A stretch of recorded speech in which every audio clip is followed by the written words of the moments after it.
Right. Hello and good evening, everyone. Thank you for joining the Breaking Into Radio and TV panel event today. Before the event gets started, there are just a few housekeeping points to mention. First of all, the mic functionality has been disabled. So to ask questions, please use the Q&A function available at the bottom of your screen. Questions will be answered towards the end of the evening during the Q&A session. Please also be aware that this event will be recorded and shared with you after the session. Well, now it's my pleasure to hand over to Professor Anthony Woodman, Deputy Vice-Chancellor and Provost for Health, who will welcome you on behalf of the University of West London. Over to you, Anthony. Thanks ever so much, Lisa. Yeah, it's an absolute delight to be able to welcome all of you to tonight's event. And as you'll soon gather in a few minutes, I could do with staying on to get a few tips. I absolutely know that this is going to be a brilliant insight, and that's because I am so proud that the university has been able to assemble a real panel of people who really know what is going to make a difference to your career.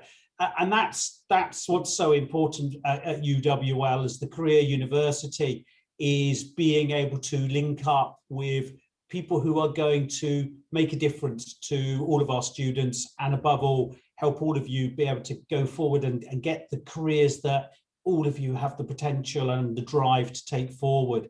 But as with all of these type of events, there's lots of people who have put a lot of time in. And so for me, in addition to welcoming you, is to be able to say thank you to some of the people. First, big thanks to Lisa and Huda from our employment services activity. Pulling these things together it's not a 2-minute job, and it's about the long-term contacts that they have with everybody. Thanks for that. Sonny Paleda from Westside Radio. Westside Radio has been a great partner of the university for over 10 years now, and that long-term relationship makes a difference. And so thanks, Sonny, for everything you do to work with us. Our host, Rude DJ, again, thanks ever so much for giving up the time. And I know it's going to be a great insight from you, and all our other panelists. If I'm not careful, I'll take all the session talking about everyone through and they go get him off quick. All of you really grateful for what we're doing. But I do have to mention a couple additional on the panel. Steve Forbes and Jamil Foster. You are alumni of the university. We're really proud, and for me, if I'm not careful, you're in a job that's very sort of bureaucratic.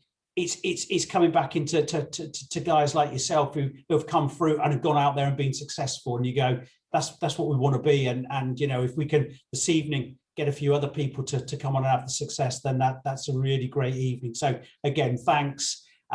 And I'm also delighted that in addition to our studios, there we've got students from some of our local schools and colleges joining us. And again, I think we're really lucky here in West London. We have such talent to be studying, to go on and work. And again, thanks for tuning in. And what I hope is, unashamedly, a plug is you go, UWL has great networks and links. I want to come and study there. I want to spend some time there, and I hope you do. So I'm going to stop, and I'm going to allow the professionals to get on and take your time on a Tuesday evening.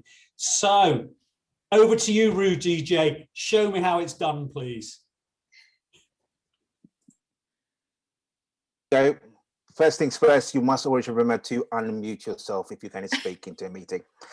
Ladies and gentlemen, thank you for joining us tonight. Thanks for logging in. This is Breaking Into TV and Radio 2021. We did this last year to an amazing success. Tons of people showed up. The panel was great.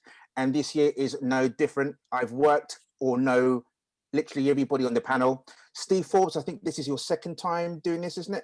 I believe so, it is. We've got the lovely Rhea Hepton, who's all over the place at the moment. Super proud of her. Fee Mac, I had a year of working with her. The year afterwards, she's shot off to great success. So is Jamil as well. We've got Jasmine as well from BBC Asian Network. All these people have done fantastic in their careers. Me, I'm a big proponent of Westside Radio, not just because it allows me to sit around on a Sunday afternoon and play whatever music I like, but it helps a lot of people get a foothold onto the ladder of media, of TV, of radio, and gives them that creative outlet. And it also showcases people that appear on the station to larger audiences. And that helps them to move forward in their career. But I can't say Westside Radio without first introducing the man behind Westside Radio, the man I like to call the evil genius, but we just call him Boss. Ladies and gentlemen, station manager of Westside Radio, Mr. Sonny Powder. You forgot to cue the applause. That button's broken. Thanks to Rude DJ, who's also a fantastic radio presenter and host. Yeah, look, thanks to everyone for joining tonight, and thanks to the University of West London for allowing this platform for us to be able to talk about experiences of people, how they started their careers, and how they transitioned from the beginning to now.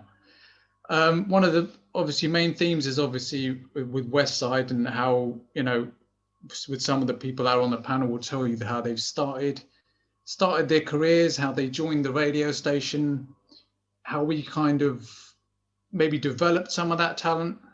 That's something that we will look at tonight. We'll go through a number of topics. We'll try to break down all that particular aspects of how you kind of develop your talent, how you would kind of create a demo to make the transition. And we'll also do a forum at the end. So while you're watching, you should also prepare maybe questions that you want to ask the panelists tonight. We've also got some ex-Westside presenters that have very generously given up their time to put on some video tips for us. And again, it's a wide breadth of talent. So it's radio presenters and TV presenters. And we've also got some voiceover talent as well, if you're interested in getting into voiceovers, because that ties in very nicely with radio presenting and TV presenting. So it's a very good all-around event that we're going to do. And like I mentioned, we've got a few topics that we're going to cover, and everyone will also tell you their individual journeys, because everyone's journey is different, right? And it's good to find out what experience each person's had. So essentially, you know, at Westside, we're a community station.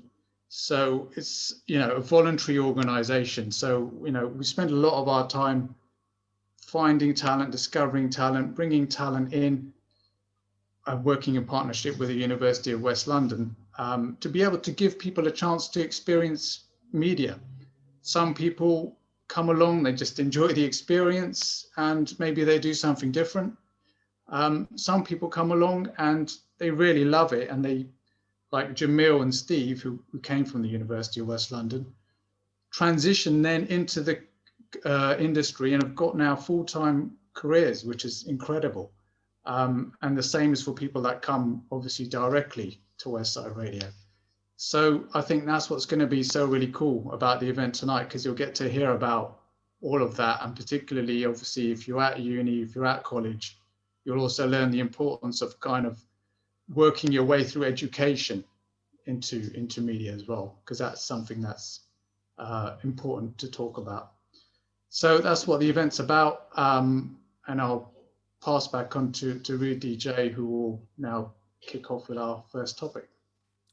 I think what we're going to do first is we're going to let the panelists introduce themselves and just do a quick encapsulation of their journeys from the beginning through Westside and up to where they are now. So without further ado, let us go to, this is my favorite part, I get to pick people. The ambitious lady herself, let's go to Jasmine Takar. How are you doing, Jasmine? Hi, everyone. My name's Jasmine Takar. You would have heard me on the Weekend Breakfast Show on BBC Asian Network, first thing in the morning, obviously, from 7 till 10. And obviously, previously ex-Westsider, proud ex-Westsider. I'm originally from Nottingham. Somehow made friends with somebody in Nottingham who's on the DJ circuit, who introduced me to Sonny at Westside, and spent about 3 years doing lots of different shows, presenting different shows on Westside, and then eventually caught my big break within the BBC. So yeah, that's a little bit about me for now. Just to broaden that out a little bit, you lived in Nottingham, but obviously Westside is in West London. And I know from knowing you, that you used to come down quite a bit without fail, week after week. What was that like for you? Well, I'll start from the beginning. So I was about 18, 19 years old. I went to Nottingham Trent University. And then in my final year, I was kind of like stuck on what I was doing. I was doing broadcast journalism as a degree. And I was just like, okay, what am I going to do with this? I didn't really at that point know that I was going to do anything to do with radio. It just happened that I loved music. I love listening to music. I started learning how to DJ. I was doing a course at uni as well. And then I started working at a community station in Nottingham called Kemet FM. So I used to do some shows over here. And then a DJ on Westside called DJ Complexion, who's a really, really popular DJ. A lot of people know him on the Future Sound stuff, and he does a lot for the station. He was DJing in Nottingham and he overheard my show and he was like, what do you plan to do in terms of radio? I started out doing adverts, by the way, for the station, just as like some voluntary work on the side of doing bits for the university. And basically he was like, oh, you should come down to West London. We have some really cool radio stations down there that are doing hip hop and R&B. And it sounded perfect for me because I wanted to know how to branch out and kind of connect with the industry in London. So I started traveling to London quite a bit over my weekends. And I was still doing shows for a radio station in Nottingham Monday to Friday. But at the weekends, I connected with Sonny and he liked the sound of my voice and thought, you know, I'd be perfect to trial on radio. So then what happened was I used to record shows Monday to Friday live in Nottingham and then catch the first train at 5 a.m. on a Saturday to London to record shows Monday to Friday. So I'd be sat in the studio for like almost 12 hours recording shows for Saturday and Sunday. And then those would go out Monday to Friday on Westside. So it was a lot of dedication. I wasn't making much money there. All my money would pretty much go on train fare. But it was something that I dedicated myself to, because once you kind of get into radio and you fall in love with something, it's like, okay, this is what I want to do. So yeah, my journey at Westside started there. Started doing the Westside Connection show, which was from 10 o'clock in the morning till 1. And I used to also sometimes get roped into doing features on shows that were actually happening live while I was pre-recording. So I'd get home at like midnight, or like sometimes I'd just stay down at a friend's and go down and go back home on the Sunday. But it was pretty full on. I used to do, I think, nearly 30 hours of radio a week at that time. So yeah, that was interesting. Yeah, I mean, what I've noticed and admired about yourself is the amount of dedication you invest into your passion for doing radio. So thank you, Jasmine. Let's move on now to star of radio and TV and Wonder Woman herself, Rhea Hepton. Oh, thank you, lovely. Well, I actually found out about Westside because I listened to it, because I live in West London and I was working at the BBC, and it was actually a friend who said to me, you know, Rhea, in addition to focusing on television, why don't you also look at doing radio as well? Because a lot of TV presenters do both.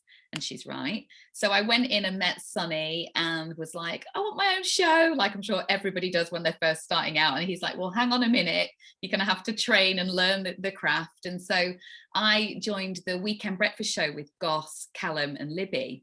And it was a brilliant place to start because he ran me through the mill.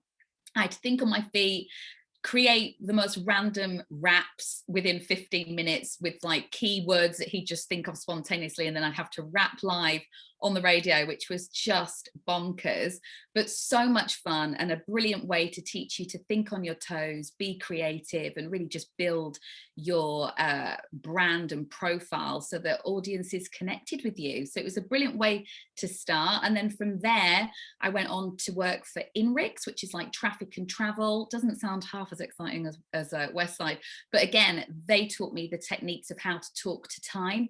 I did a lot of voiceovers like Jasmine with Westside, which was brilliant experience, learning, you know, what clients want and how to really improve your diction, which has absolutely helped me in television. And then, yeah, I've ad hoc at the minute. It's not my own regular show just yet, but I present BBC Radio London, which is a 3-hour show on Sundays, but at the minute it's a bit ad hoc. But I'm really proud of the fact that I got to broadcast last year in the weekend of the Black Lives Matter protests to have some really important conversations about race and racism. And that for me is where I kind of really feel at home, having that lengthy conversations about issues that matter, mixed in with the good tunes that we know and love, but also conversations with the listeners. Really enjoy that.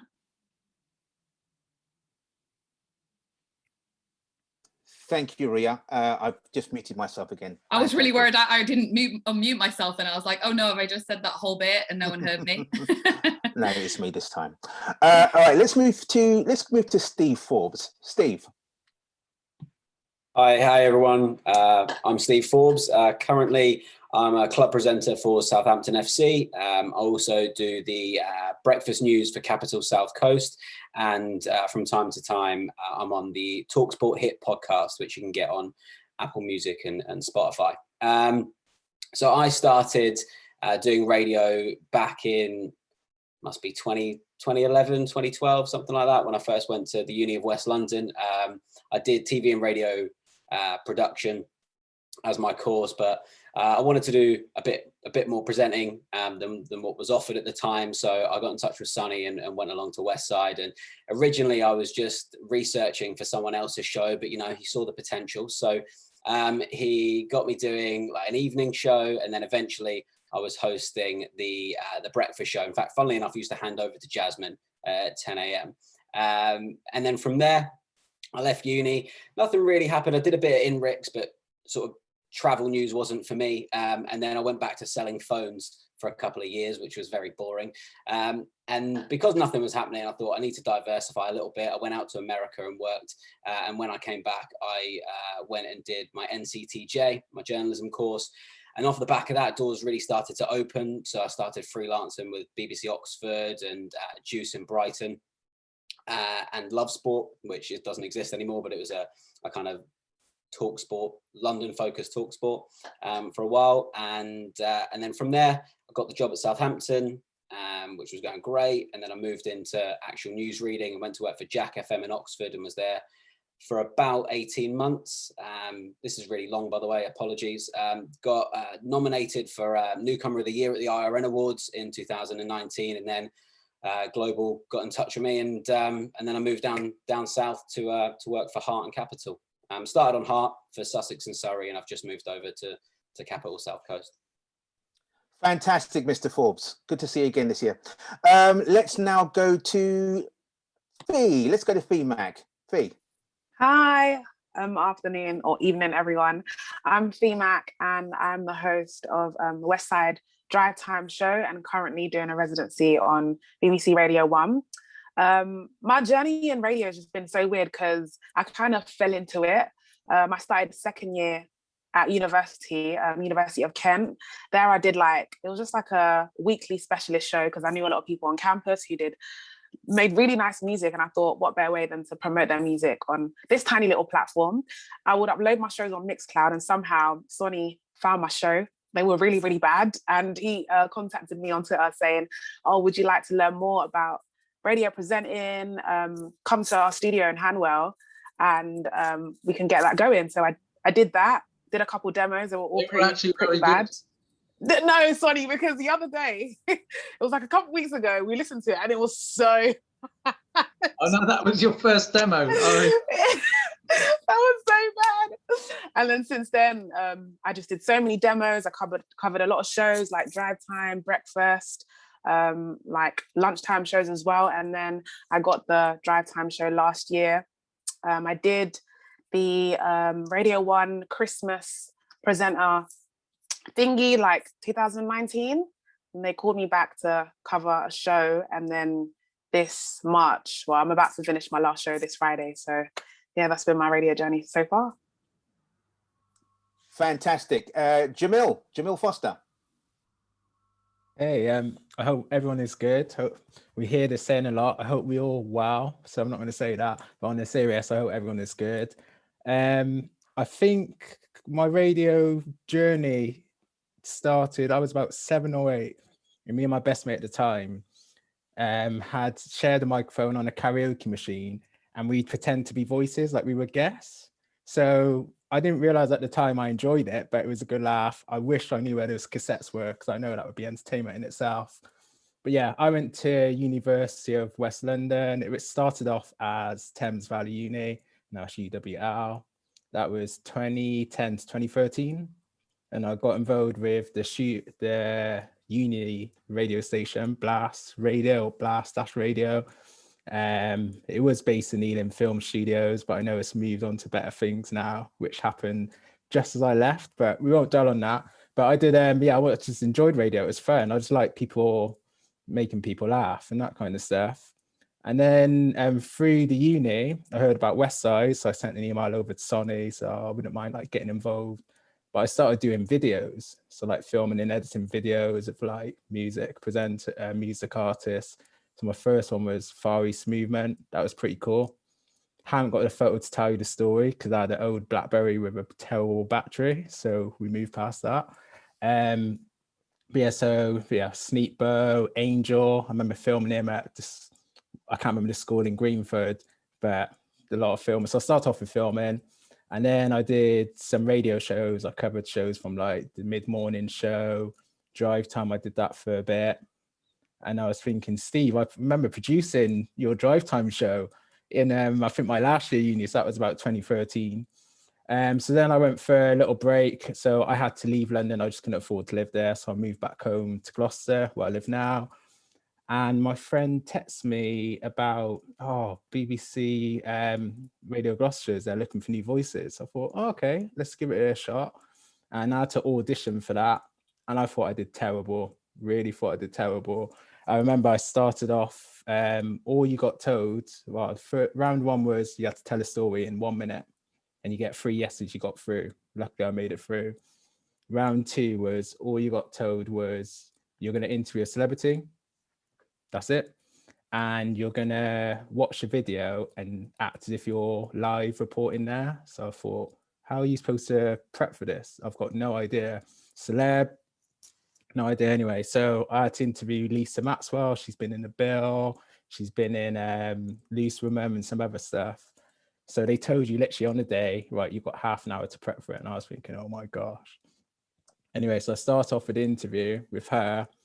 And I'm going to just probably embarrass myself now, but you just got to be yourself. That's the main point I want to say, is just be yourself. I remember there was like 4 judges, Lisa Maxwell and me, and I had like 2 minutes. And I said, right, everyone, let's make some noise in the studio for Lisa Maxwell. Literally looked around and it's like how I'm looking now, dead silence. So I cringe now when I say it. But anyway, so I thought I did terrible. I remember I said to my manager on my normal day-to-day job, I said, this is rubbish. I bodged it up, saw the email, and I thought, at best, I'll get runners up. Didn't see my name in bold, through my phone. I was so annoyed. And then I showed my brother the phone, and he was like, mate, you've won. I was like, what? Looked at the email, and like, I was the winner. I was that annoyed and didn't think I did well. So yeah, that's got me onto BBC Radio Gloucestershire. And that's my story. I tried to keep it short and sweet, but you can see there's lots of highs and lows, but just be yourself. That's I'll end on that. All right. So speaking of highs, let's do some career highlights so far. Let's go back to Rhea. Rhea, career highlights. Career highlights. Well, I don't know where to start because I've had some amazing things happen. I've got to say one of my best career highlights was when the MOBO Awards asked me to be the official red carpet presenter when it was up in Leeds, because I'm from West Yorkshire. My family live in Saltaire near Bradford. And so for me, been a long time lover of the MOBOs, and having been lucky enough to work on it over the years in different roles, to actually be the official red carpet presenter was just a dream come true, because there'd been so many times before when I'd gone there and I'd be like, I would love to be there on that red carpet interviewing all the talent before they go in. And so to actually like put that out there into the ether as an intention and a goal for myself, and then actually to be asked and then to be there physically on the red carpet was an amazing career highlight. But that's one of my big ones that's related to music. Definitely, it was a real privilege. Great. Let's go to Steve Forbes. Career highlights, sir. Career highlight. So far in my relatively short career, it's probably been my nomination for the Newcomer of the Year at the IRNs in 2019. I don't know how I got it, if I'm honest. Again, like Jamil, I don't think my demo was very good that I sent in. But I got nominated and got to go up to the Sky Studios in Osterley and have a nice swanky evening out, which was pretty decent. Didn't win, but I was just happy to have been nominated in the first place. So far, I'd put that up there. Great.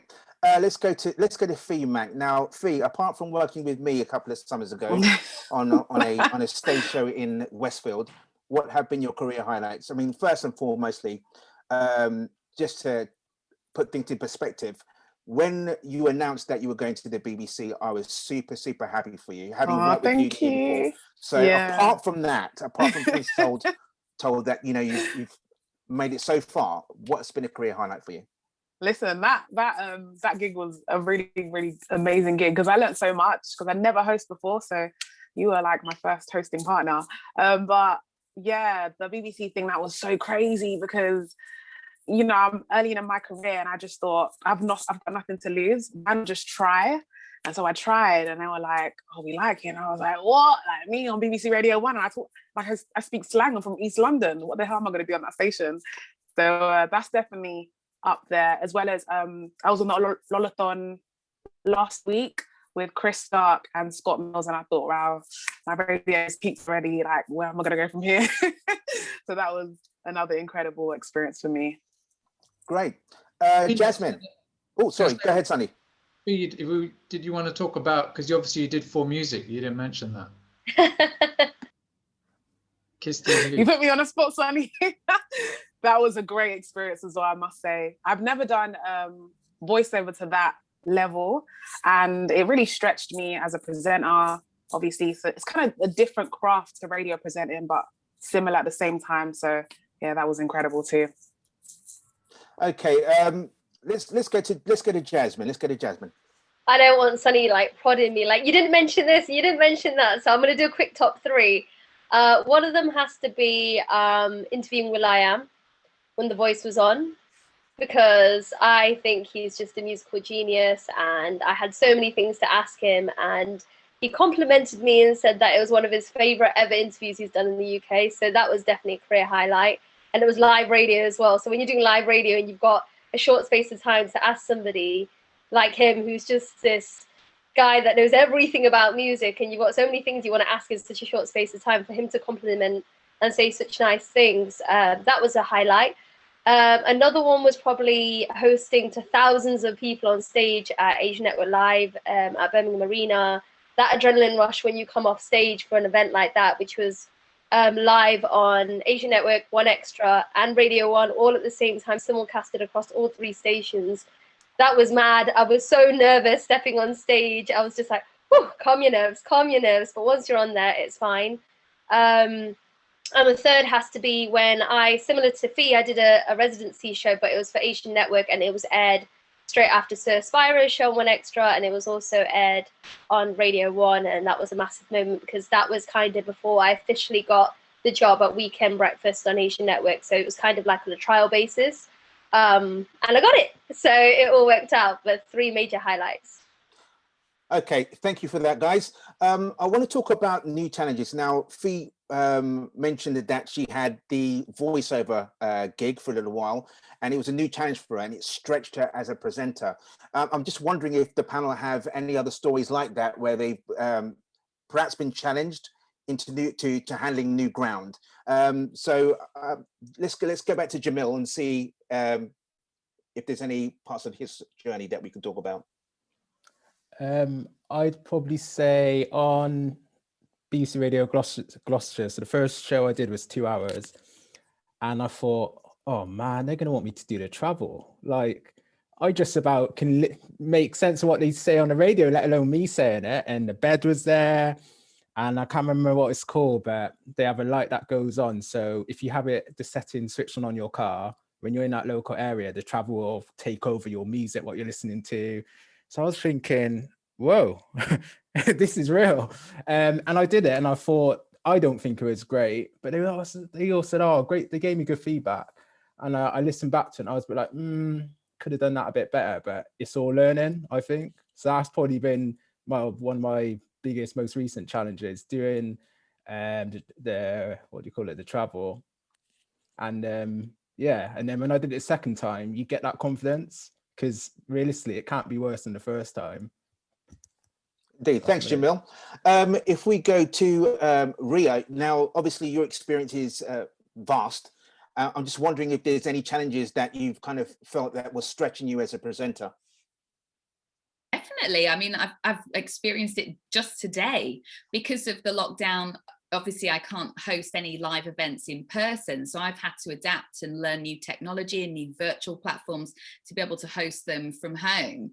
And so for instance, today I was hosting a conference for Screen Skills, which was an all-day conference, amazing. But literally, usually where you'd have a whole crew of people running around doing lights, doing all the tech, doing your auto cue, doing drinks, even just a cup of tea, I'm doing all of that on my own.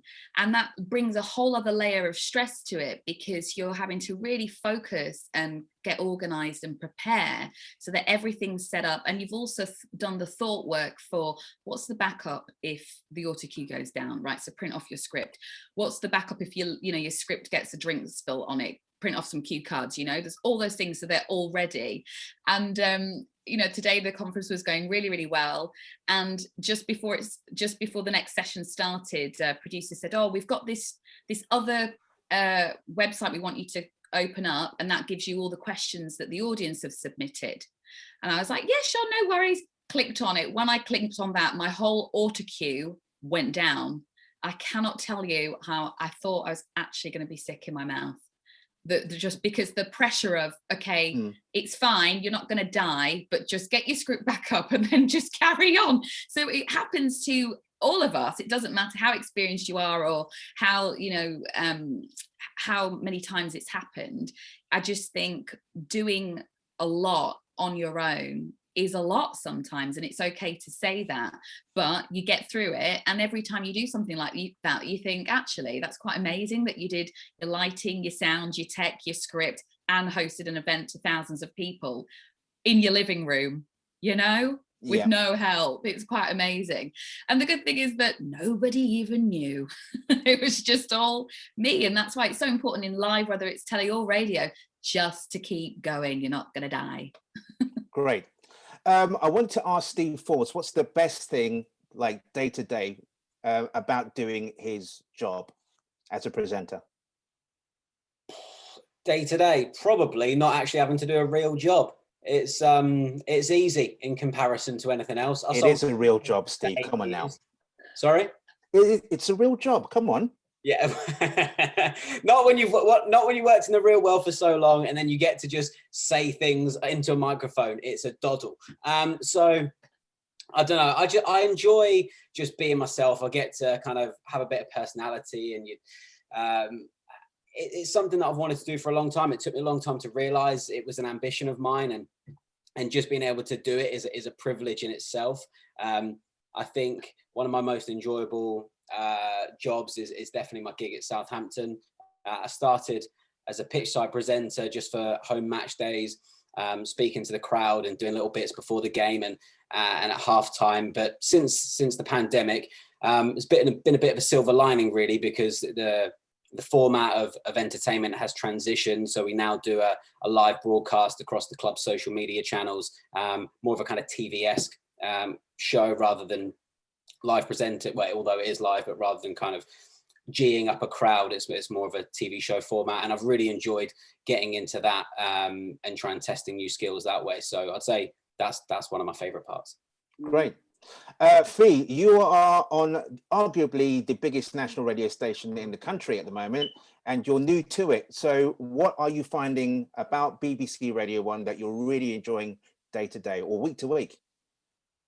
The fact that I can just be myself, because I think coming in, you look at the presenters that they have already on the platform or whatever, and you think, oh, well, how can I alter myself to be a bit more like them or to be a bit more palatable and suited for Radio 1? But it's just reminding myself, like, there's a reason why they have chosen me, and they want me to come back, and it's because of who I am. And so just them really accepting me for who I am, and then like helping me along the way, obviously, because it's different platforms, a different system, the desks are different. And so, yeah, just that support as well, which has been really helpful as a new presenter on the station. Great. Jasmine, Asian Network, I know that station shares its space with a lot of other stations, One Extra, so on and so forth. Who's the biggest guest that you met walking around the hallowed halls of the BBC? Oh, that's a difficult one because I've been there for nearly 4.5 years now, which is crazy. Time just flies. Oh my God. I don't know where to start. I mean, there's been actors, actresses, artists. I mean, I just randomly bumped into Stormzy one day. Oh, can I just tell you, one time I was super irritated. So imagine I was recording a show at a different time from breakfast. I was pre-recording it because I was going to be away the following week. So I was pre-recording a show and it was late in the evening and I was just hanging around. This was pre-COVID and I was like, I'm going to go get some food and then I'm going to pop back in. And within that half an hour that I popped back out, the one and only Champagne Papi, aka Drake, had come in, recorded an interview, taken pictures of everybody on the floor, and we literally must have just missed each other. And I was absolutely devastated because I was like, oh, I just missed Drake. But it's been really cool. Like I said, people like will.i.am, we've had actresses like Cameron Diaz walk in, and she had her shades on and a hood up, and no one realized the whole time she was in the canteen that it was Cameron Diaz until she walked into the next door studio and pulled everything off, and we're like, oh, okay, Cameron Diaz has just rolled in. But yeah, huge Hollywood actors. I bumped into Stefflon Don and French Montana and Swizz Beatz.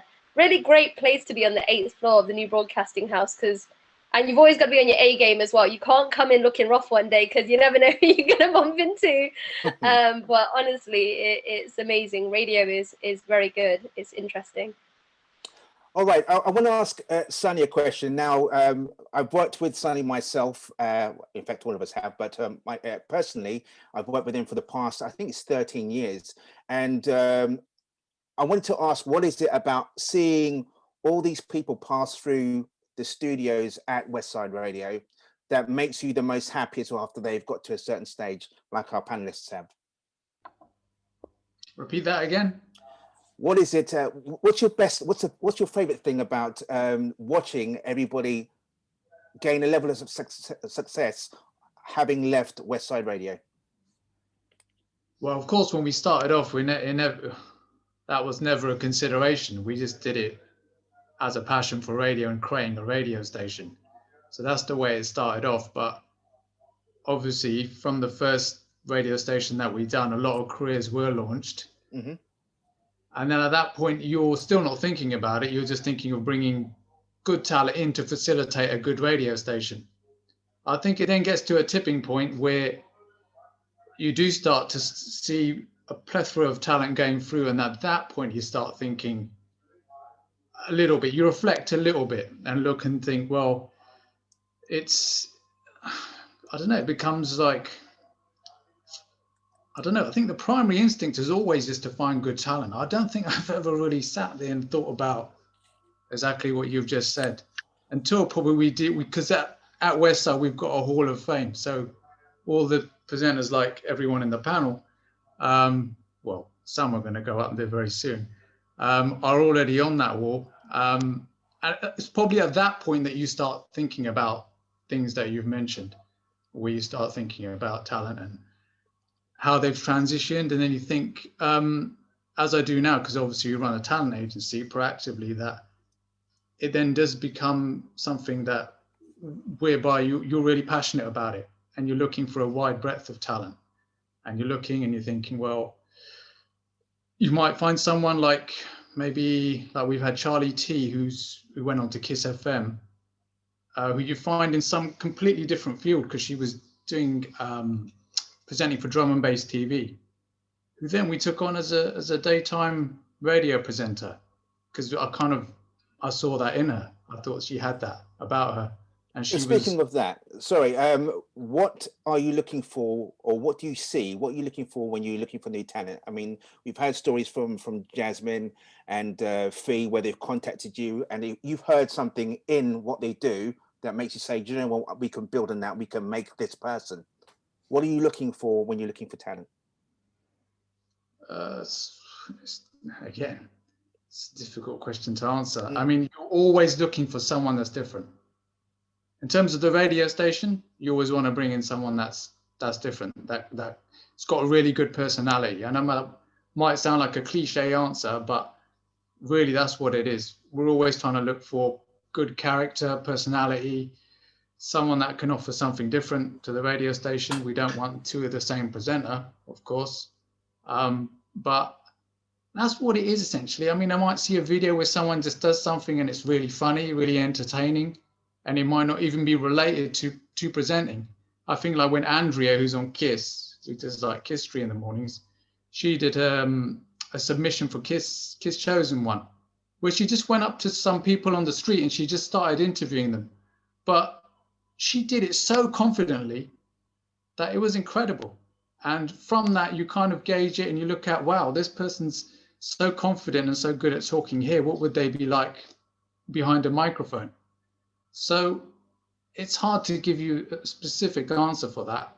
And I'm going to give you the cliches and say just great personality and someone that can add something different to the station. But we always try and do stuff a little bit different and try and break new ground where you might not stereotypically see a certain person be doing a certain show. So that's one thing that we maybe do that's a bit different. We try and, you know, break new ground in terms of shows and bringing different people in to do them. Maybe like sometimes in radio, you know, there's things like where maybe you don't get two females doing a show. It's very rare in radio. Things like that. Stuff like that we look at and we think, well, why is that not happening? Let's look along those lines.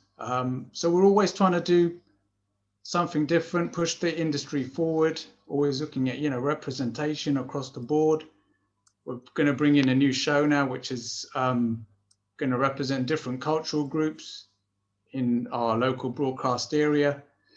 So in terms of talent, it's always also down to creatively what you need, but we're always trying to bring through talent like that from different areas. Okay, guys, thank you so much for telling us your journeys and your stories.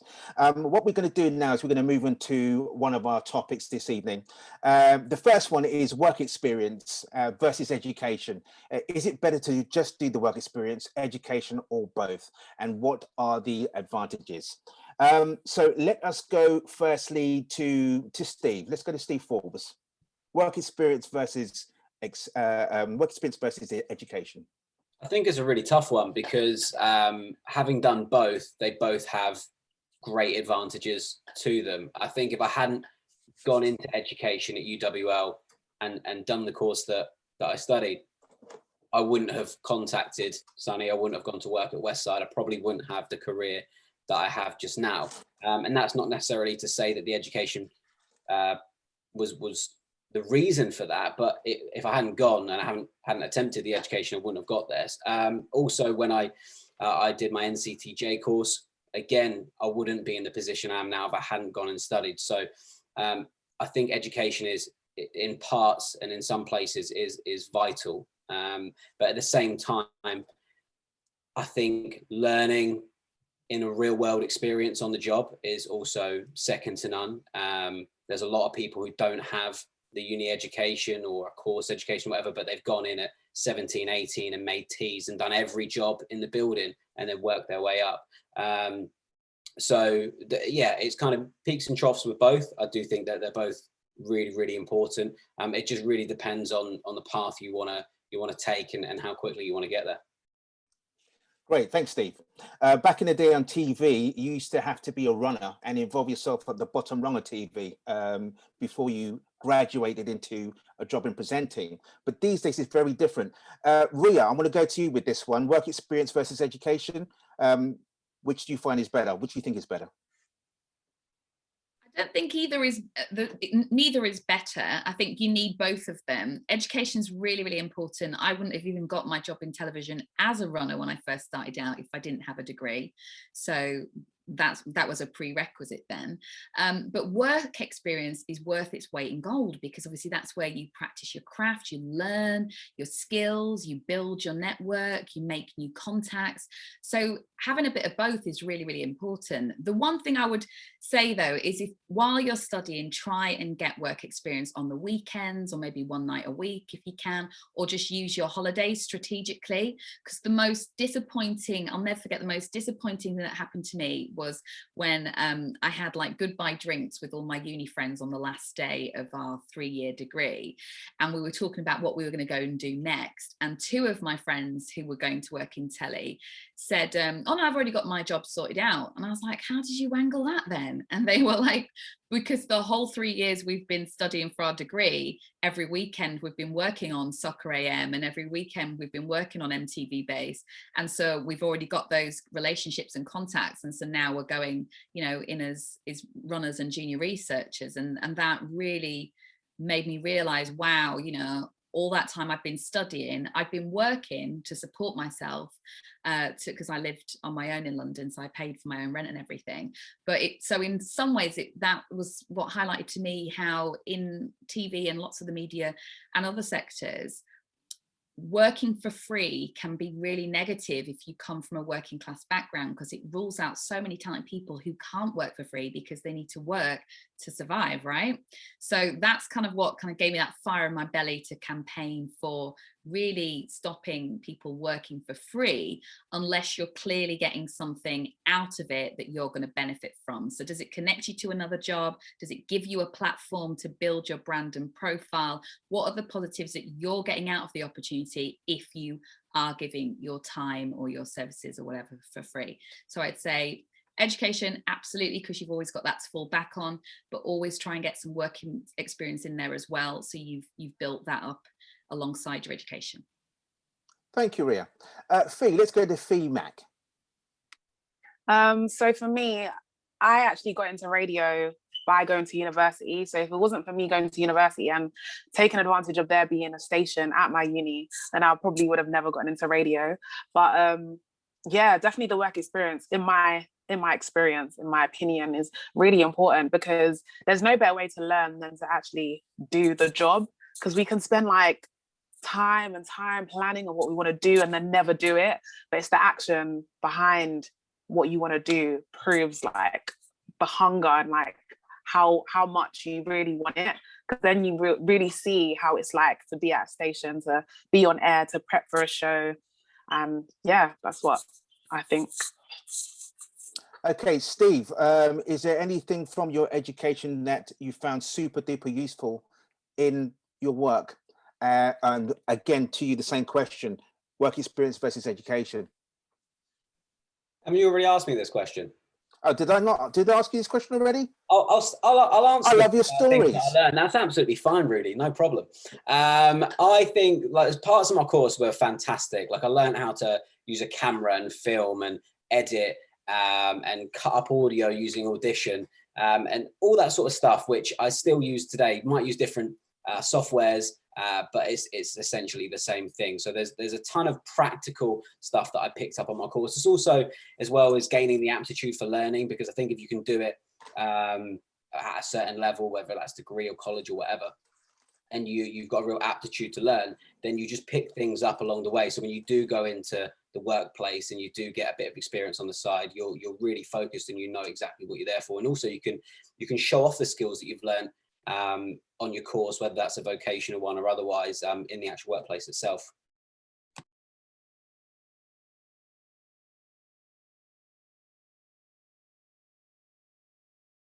My bad, sorry, I'm having some technical difficulties on my end. Jasmine, same question to you.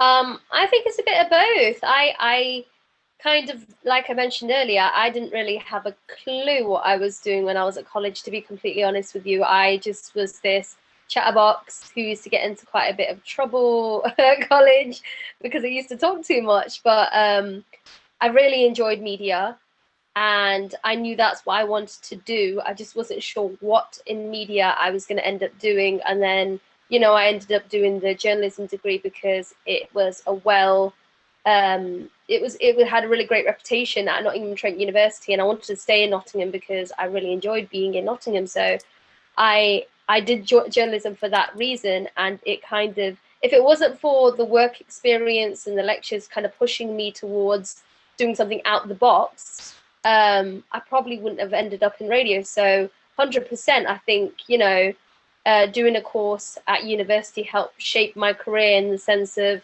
it pushed me in the direction of doing what I enjoyed. But at the same time, you learn on the job, you discover what you like once you're actually doing something. So I think getting that experience at community radio stations based in Nottingham, and then meeting Sunny at Westside, and learning how to do things through voluntary work at radio stations like that, I think that experience is really, really valuable. So yeah, I would say a bit of both. I don't see anything wrong with throwing everything at it, and just you know, if you've decided you want a career in media, then I definitely think doing something at university related to that, and then also finding the relevant work experience that works hand in hand. Thank you, Jasmine. Let's take a slightly different perspective. Sunny, how do you feel about those two routes into a career? It's subjective, isn't it? I mean, the thing about radio is, if you're looking at that specifically, then if you go to uni, you can obviously, a lot of presenters have probably come through student radio, and, you know, gone on to, you know, incredible positions. I think Greg James, wasn't it? He came through student radio. So look, he's now hosting probably what was one of the biggest breakfast shows in the country. So, I mean, that's showing you the ultimate transition route there straight away. In terms of like actual education, I think, yeah, it can help. Depends what role you're going for as well, you know. Obviously, if you're doing like broadcast stuff, then you're gaining a lot of journalism experience, and that can be quite, you know, valuable if you're going into a field related to that. It's kind of cool because obviously we've had a lot of students that have come to Westside, so I've got a snapshot of what they've done, and I've kind of seen, like with Steve, with Jamil as well, that some of the stuff they've done in uni, it has integrated into their presenting. It has had a direct influence. So it's a tricky one, because I think some of it is down to like what you want to do in particular. If you want to do the news stuff, sports stuff, the journalism related stuff, the education, you know, is really important. If you want to do more speech-based content like dramas and things like that you might hear on Radio 4, again, it comes in very handy, doing like the basics and going to university. There's no right or wrong, I don't think, in that. I mean, ideally, maybe you would do both, but I mean, in terms of the way the industry looks at it, I think if you did do education, you would need the experience as well with that. So like Rhea mentioned, where some of her friends had already, you know, gained some experience and gained a head start, I think if you are doing education, you should be looking to kind of marry that up with doing work experience as you're doing the course. You know, real life experience. You want to gain that as you're doing that 3-year degree or 2-year college course, wherever it is. On the other hand, there's a lot of presenters, obviously, that we have that come straight to us. They're not even doing education. They've done really well off the back of that. They've just gone down the road of just gaining the experience itself. And then sometimes you have the opposite. Sometimes people come in, they do the experience, they're with us for about a year, and they think, you know what, I actually want the education as well. And they'll do a degree, they'll do a short course that will help them. So say, for instance, we've had a newsreader with us. She was really talented, and she really got into it, but to progress further, she felt she really wanted to go back and gain some more skills. So she did a master's, because she'd already done a degree previously, in journalism, which is really valuable for that particular field. So there's no right or wrong answer for this kind of thing, but I think the student radio thing is really cool. If you're doing like education in general, and obviously university years is some of the best of your life, right? I'm sure some people here can vouch for that. So there's no right or wrong answer, but experience is paramount, I'd say. Thank you, Sunny. Let's go to Jamil. It's a hard one, I think, because I know not everyone is lucky enough to go to uni. Like, I'm not going to pretend like that isn't quite a big thing, but yes, education does help. It does help you build like contacts. I think that's the number one thing, whether you go through uni or not, it's about meeting people and getting that experience. I think through uni, like, yeah, you get to know like the technical stuff, similar to what Steve said about learning the software and things like that. That's what helped me personally. But I'm sure you could do that without, you know, just by watching YouTube or something. You wouldn't have to go uni to learn those kind of skills. But I think it's like who you know and building contacts through that. So yeah, you do kind of need a bit of both. But yeah, I think the experience is very key. Even if it's whilst you're at uni, you just try and do a day or something. Like I know, I remember, so I could probably vouch, I felt like I spent most of my time at Westside. And that led to me doing I had a choice of a final project or dissertation, and I did a documentary on Westside. That was back in, I think, 2012, 2013, when the website launched. And even that seems like a lifetime ago. But that's because I generally enjoyed Westside. I wouldn't do it, my final project on that otherwise. But I think the main thing is just building contacts and just keep being on to them. If you've done a job, whether it's radio or done a video for them, just be like, hey, I'm here, remember me. So yeah. Thank you, Jamal. I'm just wondering, are there any particular bits and pieces from your education that you transferred across? We've already spoken to Steve, who says learning bits of the software he found very helpful, and part of his journalism would help with the sports side of his career. Jasmine, yourself, is there anything in particular that from your education that you've brought over with you to your career? Oh, wow, we're talking, I graduated in 2012, not trying to show my age, but I graduated in 2012, which was, what, 9 years ago? So I'm trying to think. Again, I think learning to use my contacts was a really, really good lesson, because my degree was quite interesting. I took quite a lot of, so I did like a joint degree. So I did broadcast journalism with media with creative industries. So there are a lot of things, a lot of transferable skills I think I took from university, which were just kind of like making the most out of your contacts within like the BBC and other locations, and not to basically just kind of rely on one source of income in the industry. There's always experiences and things, and everything is kind of linked together. So if you know somebody, to then contact somebody else in the industry who may be working in a different field within the media.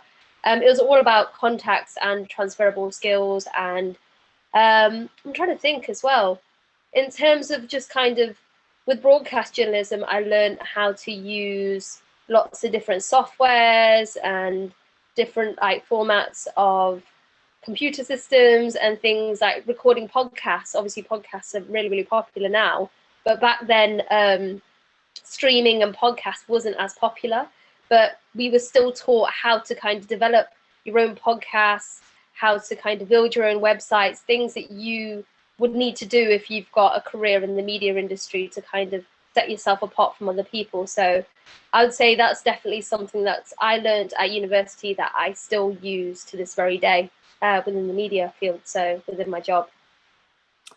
Transferable skills, FEMAC.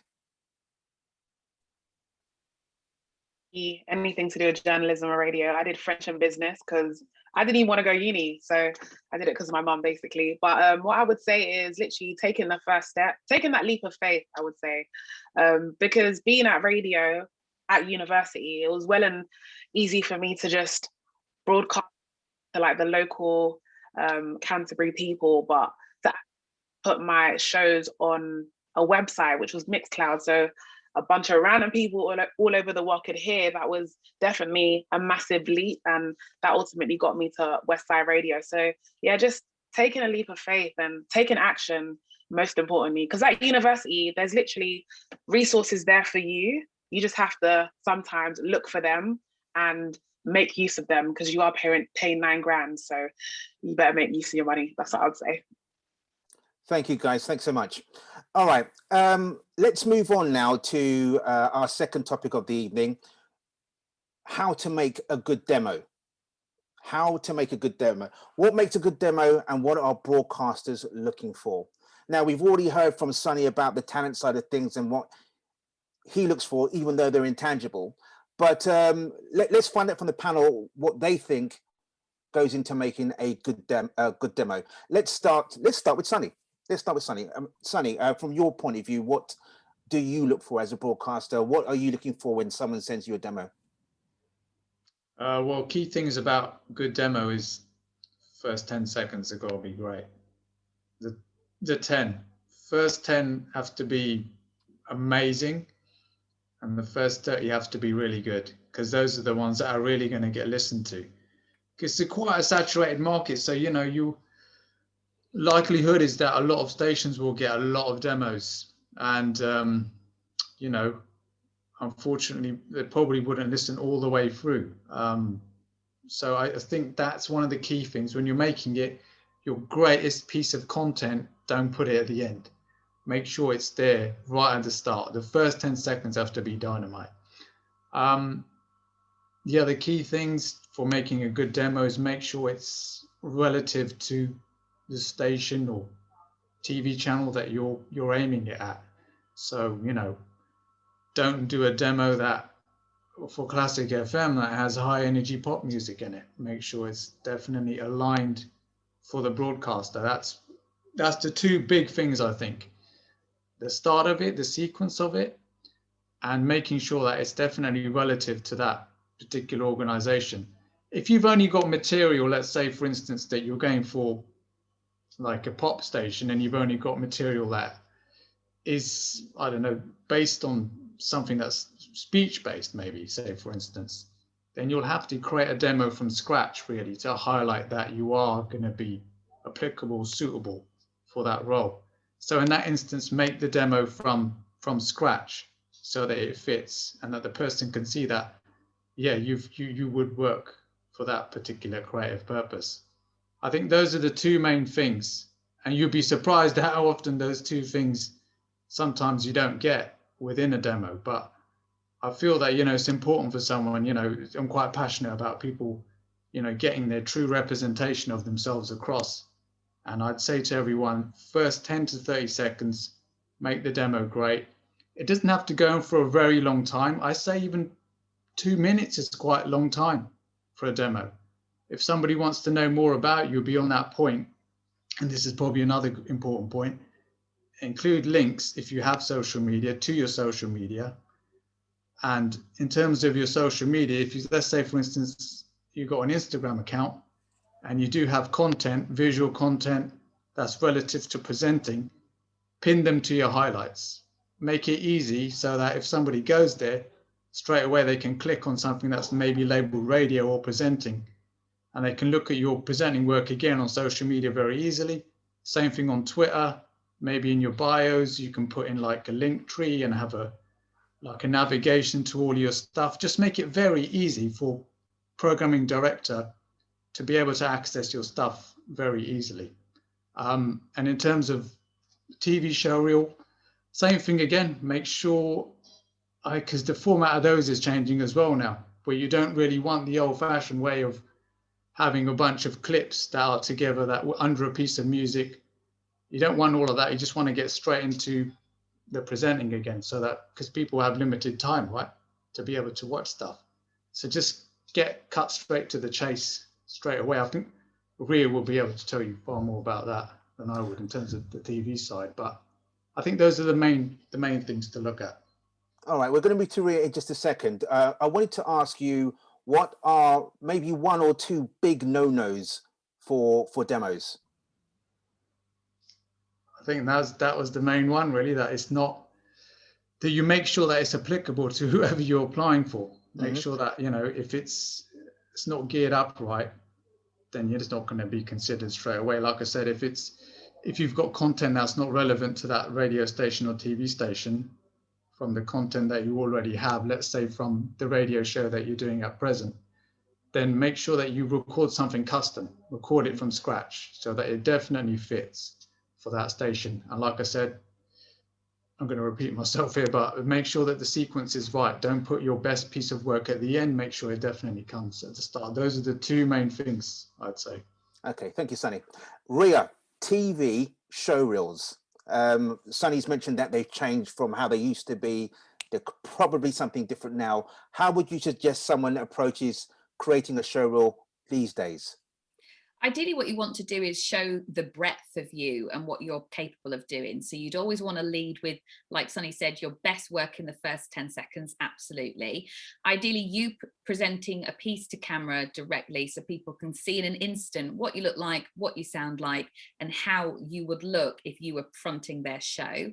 You then want to show you interacting with a guest or maybe someone in the street to see how you are chatting with other people, and also just to give them a bit of an idea and a feel of what your personality is like. So if you've got, say, a quirky laugh or a cute little giggle, like, you want to incorporate that into it, because that's something that's unique to you, that makes you distinctive. And then when people see you on TV, they're like, oh, it's there again, you know, with the laugh or the big hair. So showcase the things that make you unique. Don't hide them away. Don't try and be anybody else. Just give your very best work and different examples of you in different scenarios. So ideally, piece to camera, interviewing somebody else, out and about on location, because it then gives the producers who are watching that and the commissioners lots of different examples of where they could visualize you sitting within the shows that they work on. Thank you, Rhea. Jasmine, demos. Have you made one before? How many have you made? What did you do? What's your approach to it? Oh, wow. I've got a lot of experience making demos, to be fair. And I've probably cut about, I can't even remember how many demos I cut with Sonny when I used to work for Westside for the national stations. In fact, one time I remember when I cut a demo and it didn't go right, and I'd been there cutting the demo for so long, I cried. I actually cried because it hadn't gone the way I wanted it to. But I say, because I've had a lot of practice in terms of, say, no, listen to shows that you want. So if you are, for example, if you're going to go on Kiss FM and you want that style of show, listen to the presenters, listen to how they speak, their tone of voice, how they sound. And if that's the kind of show that you want to achieve, that's the kind of aim that you need to go for. You need to like figure out what they sound like and what they speak about, and look for relevant things that are happening on the station.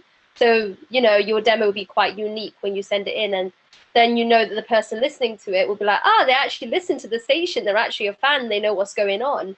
I've done that. I've cut quite a few demos for KISS and for the BBC and stuff for Radio 1 and abroad even. And I always make sure I listen to the station first to know what's relevant, what's happening, what tone of voice they use.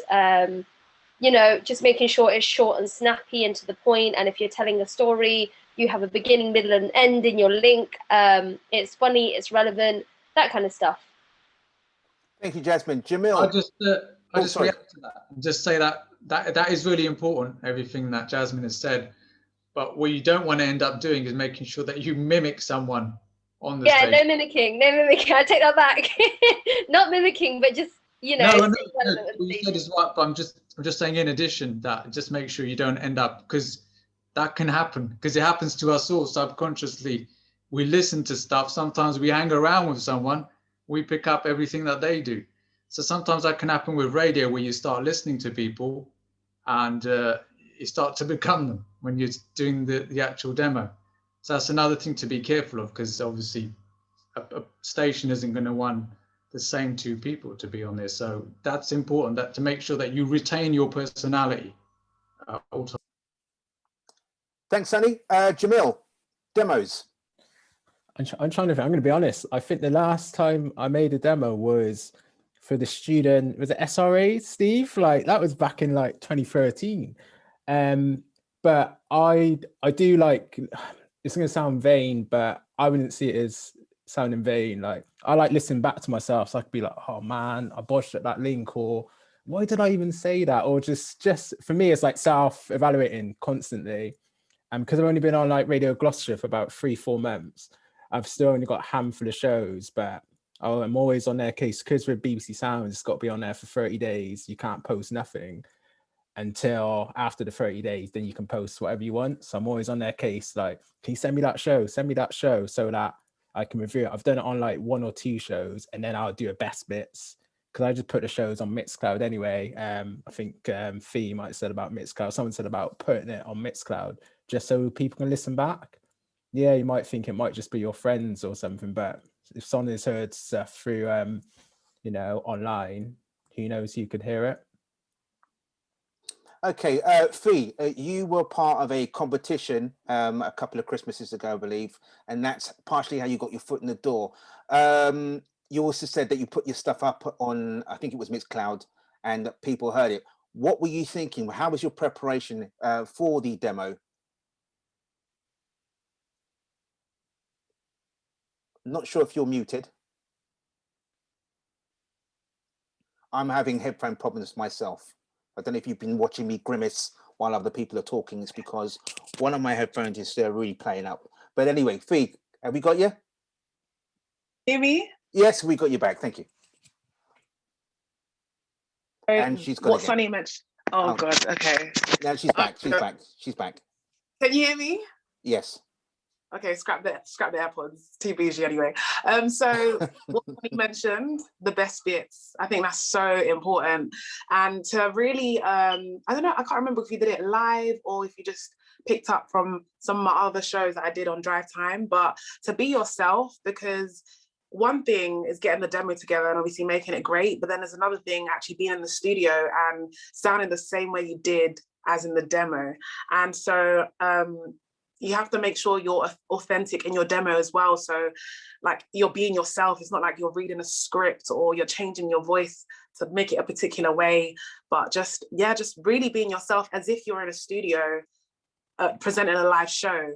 And yeah, just to make sure that you show different aspects of presenting. So like, for example, presenting in a song, presenting outside of a song, and just, you know, the beginning, middle and end thing, which is super important. And yeah, keeping it short, straight to the point. And yeah, that's what I'd say. Thank you, Fee. Steve, you can offer a slight different perspective as well, considering that you do a lot of sports stuff. What's a demo like for that kind of situation? Yeah, as someone who doesn't do anything music related, there are obviously far better people on this panel to answer if you want to get into music radio. But as a broadcast journalist, my demos are varied. That is the one thing. You don't want to listen to 2 or 3 minutes of you just doing multiple bulletins. So I will always make sure that I've got a bulletin in there. I've got like a live report or something from a scene. They might then have a sports update or something quicker.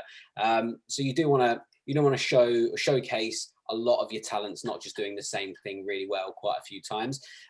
It's also about having the right tone and telling the story right as well. So you want to have like a roller coaster of a bulletin. You want to hear the highs of it and the lows as well. You need to change your tone between each story to make sure that it doesn't just sound monotone right the way throughout that minute or 2 minutes that you have as well.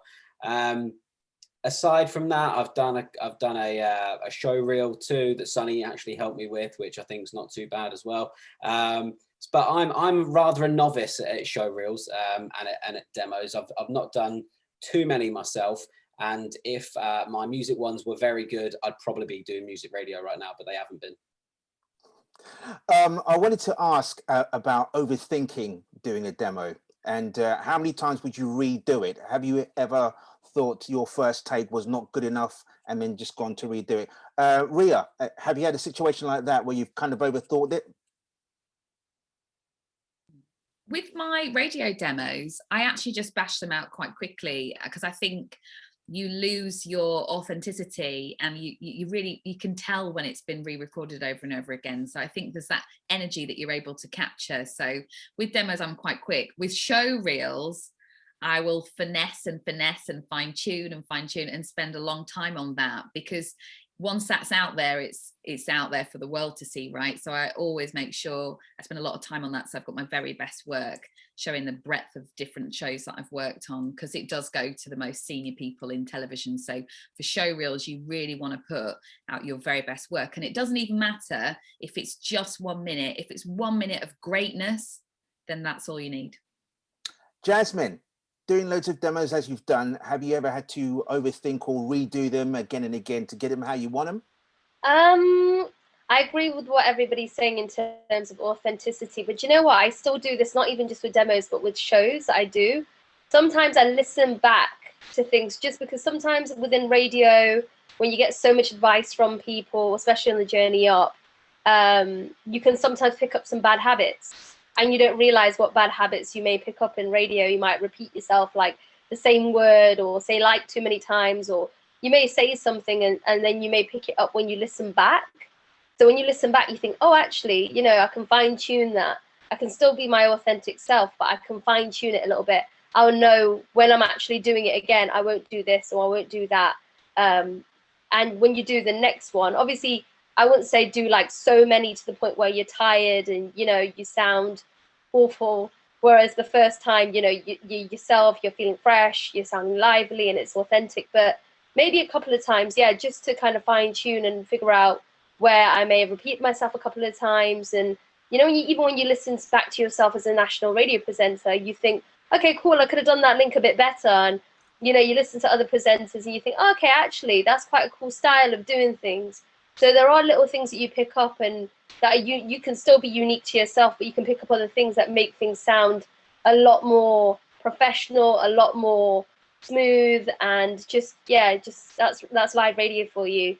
Sometimes you listen back and your next show can be way better than the last show, or your last show can sound amazing. But yeah, it's all about listening back to yourself and fine tuning those little things.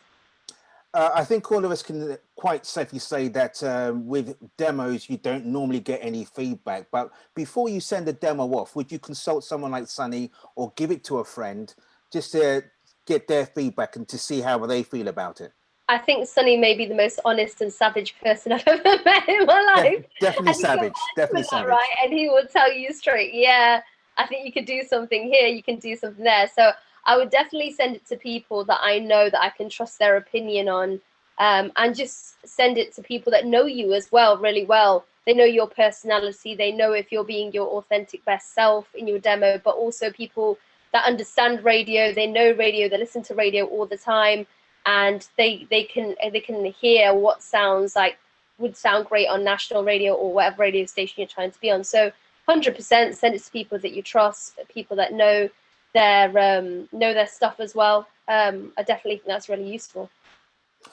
Rhea, have you had any feedback from show rules that you sent off, or did they not send them back either? Well, it's funny what Jasmine was just saying about sharing it with other people in the industry and people that you know. With the show reel, I would definitely say send it to a producer, if you know any, or maybe producers that you admire and the shows that, you know, they work on that you maybe want to work on. Share it with them so you can get feedback. In my early days, I would share my show reel with a friend who used to be a commissioner, which was brilliant because then she could really be quite honest about what commissioners were looking for. And so that helped me really fine tune it and finesse it so it's what people are looking for. But if you don't know somebody of that level, that's okay too. But I would ask somebody in the industry, because they've got that understanding and that industry expertise to help guide you. All right. Well, yeah, Sunny is definitely one of the most savage, but I think he does that out of love. He'll always be honest with you. And I think that all of us will safely concur that you need someone like Sunny when you're doing this kind of thing. All right. Thank you, panelists. Next up, what we're going to do is we're going to take a little break in the form of a few video clips from ex-Westside talent, put my teeth back in, providing their top tips. So bear with me a second. I'm just going to get this queued up for you. And there's going to be a few faces that you may recognize, or a few voices. Hello, I am Richie Driss, and I'm one of the presenters on the longest running children's TV show in the world, Blue Peter. And my top tips for making it in television are, first and foremost, be yourself. I know it seems obvious, but you can be inspired by people. Like, for example, for me, an inspiration is Trevor Nelson, Greg James, Zane Lowe, but don't copy them. Be yourself. You'll bring something unique to the table. And also, why would you copy people that are already established in their job? People aren't going to be like, oh, he's just like Greg James, I'm going to hire him. Number two, if you want to be, say, a television presenter, learn everything there is to learn around being a television presenter. If you want to be a director, learn everything there is to learn around being a director. So learn how to produce, learn how to pitch, learn how to scout locations, learn how to do all of that stuff. When I was at Westside, I hit a bit of a wall, so I went and made my own content for Grime Daily, creating, directing, pitching, funding, presenting, everything. And that is the difference. And that was my big break in how I got to where I am today, really. So yeah, put the work in. Peace. What's happening? It's Alex Manzarolo from Kiss FM UK, and here's a couple of little tips that I've learned and bits of advice over the years in my career in radio. And that first one is genuinely be yourself. Don't try and copy anyone. Just don't do that, because if you go and look at a station or a schedule and think, I want to be exactly like that dude, I'm going to use this guy's style, I'm going to use this guy's jokes, it's never going to work out, because the station that you ultimately want to get on already has that person that you look up to. So don't do that. Be yourself. Stand out more. Second one is know your audience. Once you get in the studio, once you get behind the mic and push up that red fader, know who you're talking to and make the content specific to them. That's what you got to do. And third and finally, my advice to you is to know your way out of certain links. You know, like, I like to think of radio as King's Cross Underground Station. Know your exit. If you know how you're going to get out of a link, it's going to make the whole link more enjoyable and a lot better, in my opinion. So that's a few little bits of tips and advice I've learned over the years in radio. What's up, gang? Shayna Marie here, just popping in. Hope everyone's good, fit and healthy. Just a few tips from my personal experience on how to kind of get your way into the industry. Firstly, I would say nothing happens overnight. So whether it takes months, weeks, years, if you've got, you know, a clear path, focus, direction and hard work, you're going to get there in the end. It's going to happen for you. I'd also say be prepared to kind of support your dreams, support your hustle. There was one point I was doing the breakfast show at Westside, and I had 3 other jobs. One of them being pulling pints, making drinks at a student nightclub. So it was literally Jaeger bombs all around and then straight to the radio. What time in the end? And lastly, I would say just be yourself, because that is the one thing that is unique to you and nobody else can do it. Nobody else has it. And hopefully that is kind of what you're best at, because you've been doing it all your life. So it should just come naturally. Do you know what I mean? Yeah, those are my 3 things that I would say you should keep in mind, and work really hard. Have the best time, all the best of luck, and have a great 2021. Yay! Hi everyone, I'm Amy Solomon, and at the moment I work as the voice of ITVB and also BT Sport. Yes, I am currently sitting on the floor in an empty room. However, I'm usually in the studio. We're doing a bit of renovation at the moment. I've got my notes right here. Here are my top 5 tips to help you get started in the voiceover industry. Number 1 would be know your craft. Being here today, really good start. My advice would be learn everything that you can about voice care, production, elements of performance, the equipment that you might need to use, the studios that you might visit, the rates that you should be charging, and just the general business of voiceover, because it is a business at the end of the day. There's an incredible amount to learn, but there's lots of information online, and there's also lots of fantastic networking groups as well, where you can meet and chat with other voiceover artists. Number 2 is start small. There's lots of career options available to a voiceover artist. You might want to record commercials, you might go into e-learning. Will you be the next X Factor announcer on live television? My advice, don't try and do it all too soon. Focus on one area of expertise to begin with, master it and then move on. And it can be really overwhelming if you just try and do everything too soon. But one day you will get there and you will be able to do everything. Number 3 is get a good demo reel made. It's really obvious, but it's so important. Your demo needs to include your best work or you won't get hired. Only put it out into the world if you are 100% happy with it, because you're the boss. Demo reels, they are worth investing in, at least at the beginning of your career anyway. And when you start working and your career builds, you can make a demo reel out of the work that you're actually doing, which is a really good time. Number 4, get a microphone and practice. There's no better way to find out what your voice can do than by talking into a microphone and listening to it back. How old do you sound? What kind of products could you sell? What's your tone like? Can you vary it up? Play with it, have fun. There's no point in just talking about being a voiceover artist. Get a mic and talk into it. Number 5, be authentically you. Don't let anyone tell you what kind of voiceover artist you should be or how you should present yourself or your brand. You also don't need to put on a voiceover voice to be successful. Unless you've specifically been hired to play a character, most people want an authentic, natural sound. So just do you and go with your gut. Do what feels right and be a nice person. Success should follow. That's 5. Being a voiceover artist is truly the best job in the world. So I wish you all the luck in launching your career. Hi guys, I'm Rebecca Judd. Nice to meet you all. I don't know why I'm waving like that, but anyway, I just wanted to come through and drop off a couple of tips and a couple of things that I've realised in my career over the years. So I feel like if the TV and radio industry is something that you want to get into, sometimes the hardest thing is to make that first step. But I feel like the first step could literally be like ordering yourself a mic, connecting it to your laptop at home, making a playlist and literally just talking about why you like these songs. Do you get what I mean? Like in the comfort of your own home. And then hopefully, you know, once you put it out there, community stations will holler you and stuff. And then when it comes down to doing demos, it's not gonna be as hard for you because you've been doing it at home. Do you get what I mean? So I feel like sometimes the hardest step is the first step, but then it's like, cool, step 2, step 3, step 4, you keep building. I would also say another thing is to not watch anybody else's journey, like literally, and believe in your source, because nobody, I know it sounds so cliche, but nobody is the same as you. Do you get what I mean? No one's going to be doing stuff exactly the same as you. Like you bring that extra piece of oof. Do you get what I mean? I don't know what oof means, but I hope you understand.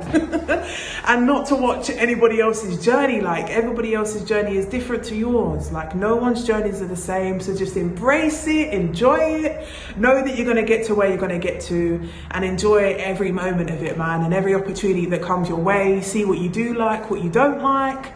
But yeah, the most important thing is making the first step and consistency, and then you're going to get to where you want to get to, man. But best of luck to everyone. I'm sending you all so much love. Hey there, folks. My name's Nigel Clark and I'm a television presenter. My top tips for breaking into TV would be to graft at it and be prolific.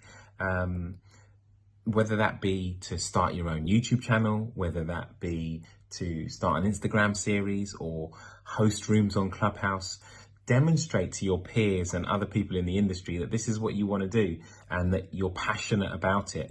Not only will you get noticed by other people, but you'll also have valuable experience that will stand you in good stead later on, because not everyone is going to be able to just step into it and be able to do it. It takes a long time. It takes a lot of years to get to a standard where you will be fully accepted into the industry. So yeah, that's my top tip. Good luck, don't give up, and stay strong. That was, am I on? Yes, I am. Okay, my mic is back on. Thank you for that. Okay, so we've just had some ex-Westsiders provide some tips there. I think the overarching line through all of that is for everyone to be themselves.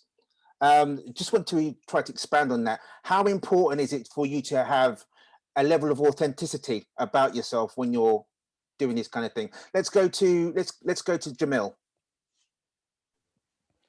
I think it's really important. Like, I'm going to echo what everyone else said, because you don't want to sound like someone else. You already got 2 Charlie Sauce. You already got 2 Greg James. You don't want to. There's one for a reason. And just, you got to be yourself. And if you don't believe in yourself, then no one else will. So that's why I think it's just key to be yourself and just don't try and mimic. You can get tips and advice to improve your game, but don't mimic them. That would be my tips anyway. Thank you, Jamil.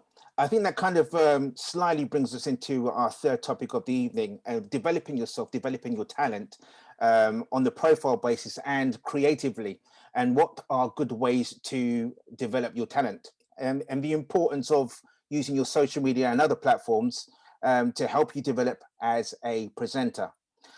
Let's go to Rhea. Developing your talent, developing yourself.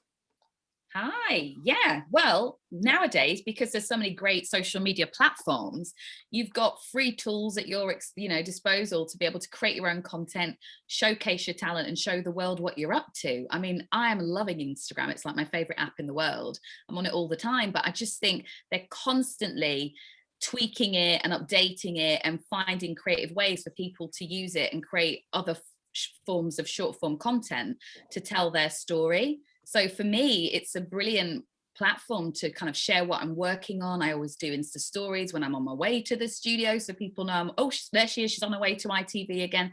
Oh, this is her in the dressing room. Oh, this is her backstage at the studio. Oh, that's her sat on the sofa with Lorraine. So they can follow the journey of like what it's actually like to be a presenter, because actually then you really show how hard you have to work, the unsociable hours, the amount of research and time you have to put in behind the scenes. It's not all as glamorous as you think, folks. All those glitzy, 30-second red carpet videos, no one knows that you've actually been stood in the freezing cold for 4.5 hours for that 30-second clip, So it's a good way to kind of show the whole picture. And actually, on that note, I don't always show the whole picture, because it's important to just step back and save some moments for yourself as well. I think sometimes we can get a little bit too, social media happy, and you miss actually being present in the moment because you're trying to capture it to show everybody else. So I always try and just take a step back before I go on stage to host an award show or before I go live, just to absorb the atmosphere and just take it all in and be really proud of what I'm doing, because I know that I've come a long way and I've worked really hard and sacrificed a lot and really grafted to be in these amazing positions. So yeah, use social media. There's loads of cool stuff to help you get yourself out there and build your brand, but also take time to be present in the moment and enjoy it for yourself. You always make the red carpet look so nice and warm, cozy. I would never have guessed that it's freezing cold. Fee, developing yourself, developing talent, using social media. Your thoughts, please. I think it's really important.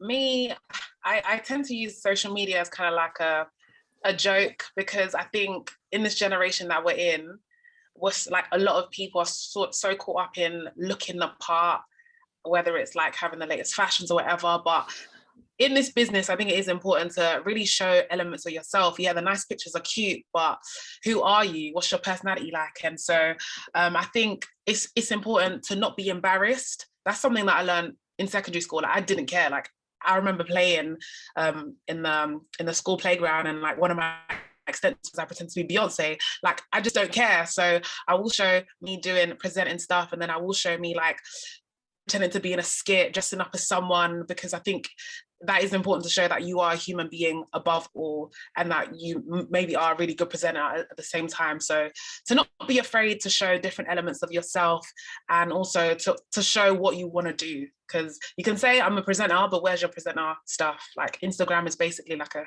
second portfolio. So I think it's important to bear that in mind as well.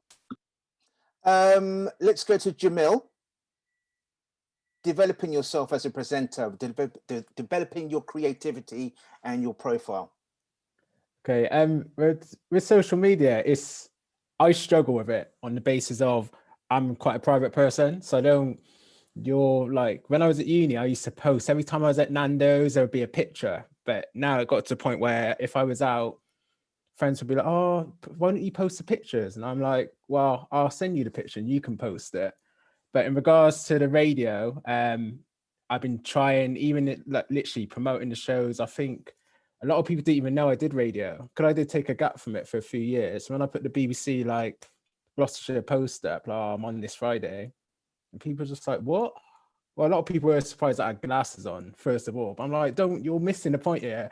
Like, I'm doing a radio thing.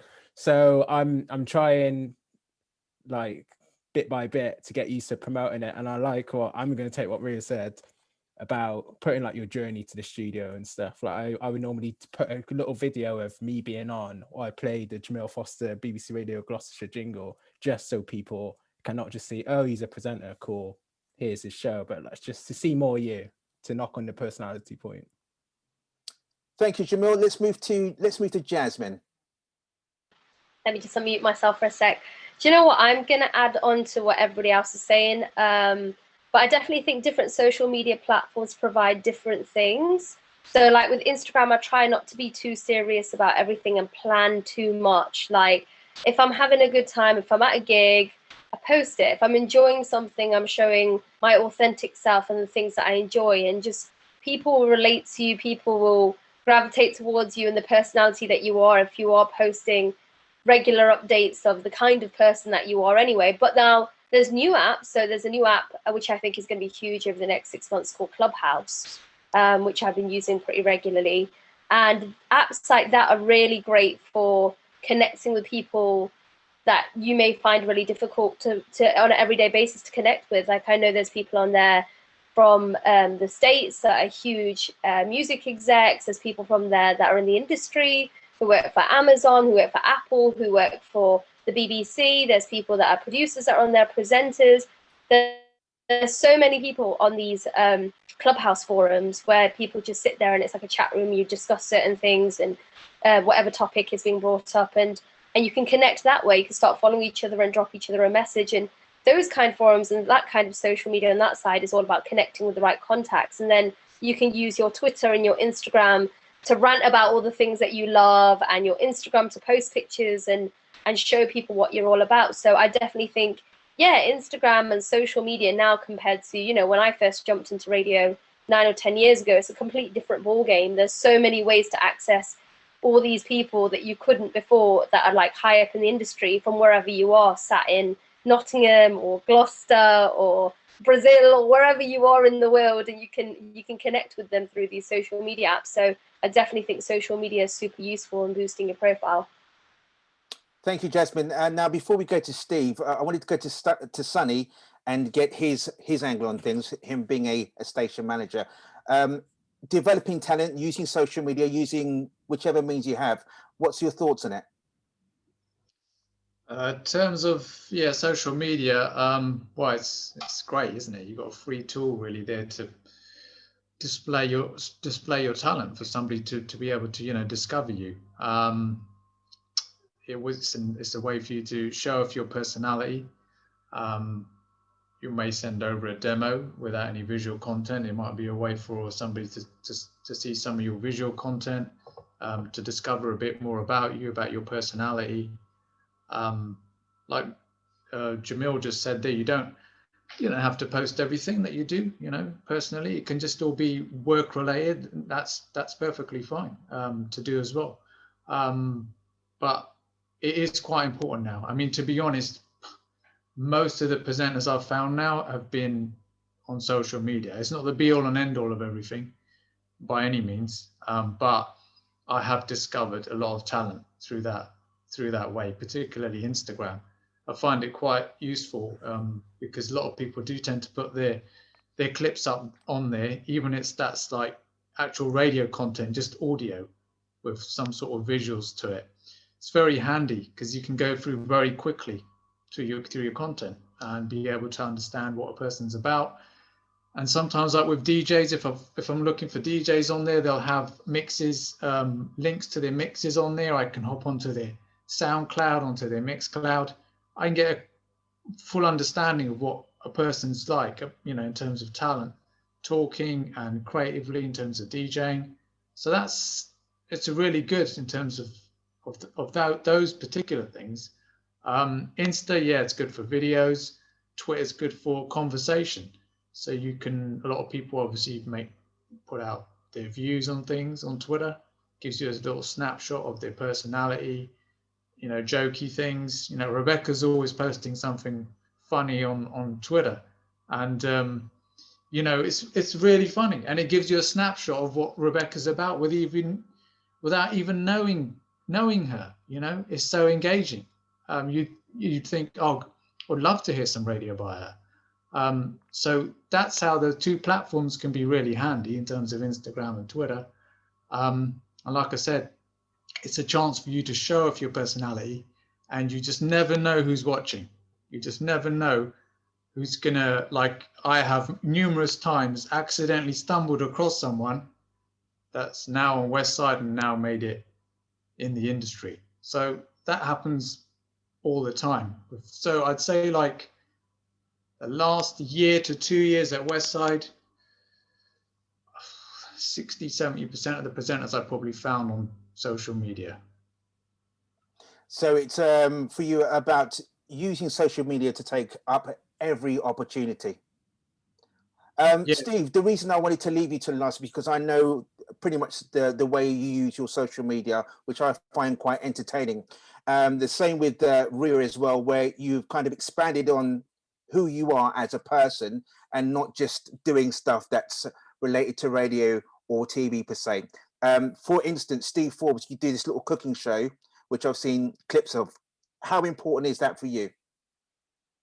Well, without sounding disingenuous, I don't really know what I'm doing on social media a lot of the time. I don't pre-plan a lot of stuff, and I don't have a strategy for social media. I understand how important it is, and I do get that doing a tweet and a fleet and a reel and an Instagram post and a story and a TikTok. I don't even know how to do a TikTok, mate. I don't know how to edit it. Even though I'm told all the time to keep doing new stuff. In terms of myself, like, I just like to put out there who I am as a person and my personality, whether that's posts making dinner or with my dog or just going out for the day, etc., or stuff to do with work. It's a snapshot of my life. And as Jamil said, I don't want to overshare. I don't put everything on there. I do like to keep a lot of stuff private. It's not a platform to share your entire life with someone. But I do. Sorry, my dog is actually here and she's trying to make a fuss at me right now. Yeah, I do understand it's important. At the same time, I do think that there's too much of an onus on social media, that it is the be all and end all of everything. And I don't want to be stuck to my phone 23 hours a day or however long it is before you go to bed. And so I've invested in my kind of abilities elsewhere too. Like, I think when you talk about developing your skills and stuff as a presenter, like, I hired a coach to run through stuff with me. She looked at my show reel, all the material that I had, and again was pretty savage with it, and would say what wasn't good, what was good, what we need to work on, and we'd run through things that I didn't know how to do, like talking to time and with talk back, etc., and even posture and the way I would say stuff, and even through my eyes. I thought I didn't have bad eyes, but apparently I'm dead behind the eyes sometimes when I look into a camera. So I had to smize more. So these are all things that I had to learn, and I think that's a really good tool as well, is practice all the time, do it in the mirror, film yourself. You don't have to post everything on social media if you don't want to, but I will say that I'm probably not the best person to sing its praises, because it is obviously a super useful tool. And as Sonny's mentioned, he's found 60% of people using social media in some form, whichever platform that may be. So it's obviously got a big importance in the industry. Fee, I know that you like to have a bit of a laugh on social media, particularly Instagram. I've seen your TikToks, love. Don't worry about that. How important is that for you to not be super serious on social media, but yet maintain a level of integrity about what you do as a career? I'm not really a serious person per se anyway, because I just feel like life is too short, just live, love, learn, as cliche as that is. But I just think that's just who I am. And I'm not gonna lie, recently I kind of struggle between, when you shouldn't really compare yourself to other people, other presenters, but you look at them and you think, oh my God, like, wow, does that mean I have to be the loudest person in the room? Does that mean I have to be so extra everything? And I'm not really a loud person. I'm not really an extra person, but I just think that it is important to also show that I'm a human being. Like, I'm not just a presenter, I do funny stuff here and there, and I like to express myself in different ways. So I think that's also important to build your confidence, because when you do go on radio and you do TV one day, you do need a level of confidence that you're not just going to get from thin air. It's just about building that over time. So I think don't be afraid to just explore and share different sides of yourself to the world, as long as you feel comfortable. Okay, thank you, Fee. I'm going to ask the panel about oversharing. I mean, we've heard from Jamil earlier on, who says he's not really a public person per se, and doesn't put terrible amounts on social media. But how much is too much? Should you have a Facebook, Twitter, Instagram, TikTok, Reels? When's enough? When it comes to your career, when do you find that? When do you find that defining line that says, okay, I'm not going to overstep that threshold? Rhea. You were going to pick me. Why? because I just knew, I was like, oh, there's a hard one, give it to Rhea. Of course. I just want to say first, Steve, you are not dead behind the eyes. You've got lovely eyes. How dare that person say that to you? That's so mean, honestly. No, when's enough? That's a good point. I think, if talking from experience, I think because I was lucky to have lived before the internet, not that old, but because I was able to know life before all these apps arrived, and now I love them, I'm able to look at stuff and almost take a step back. I don't live for it. I don't eat, sleep and breathe it, like I know, unfortunately, young people coming up today literally see things and they think that is real life. And that is the darker side of social media. I think because I've had that life experience, and I've also grown a life and built a life around my career isn't the be all and end all. And that's a really important message that I want to say tonight, is that it's really important that you build a life, because a lot of people fall into that trap where they're just so focused on building their career that they forget to go out with their friends, to start relationships, to travel and see the world when we can again. And that's something that I'm really proud of, that I was able to still do that while coming up. And so what I do is I leverage the free opportunities that are out there from social media platforms, but I don't spend that much time on them. I've got a Facebook, a Twitter, an Instagram, I'm on LinkedIn, but I post what I'm doing and then I don't look at it again. I might jump in later on in the afternoon and, you know, celebrate what friends are doing and celebrate what other presenters are doing with their work and stuff, but that's it. I don't live on it all day, every day. And I think it's really important that you create boundaries for yourself so you're not absorbed in it all the time, and that you're actually living life as well, because I think otherwise it becomes too much of social media and then you can become really unhappy. Because remember, everything that's out there is just a snapshot of the very best part of someone's day, not all of their day. Indeed. Thank you, Rhea. When's enough? Jasmine, we all promote ourselves on social media, especially in this business, in this industry. We're always looking for ways to make sure that the public know what we're doing with our careers or with music or whatever we're doing. But when is enough for you?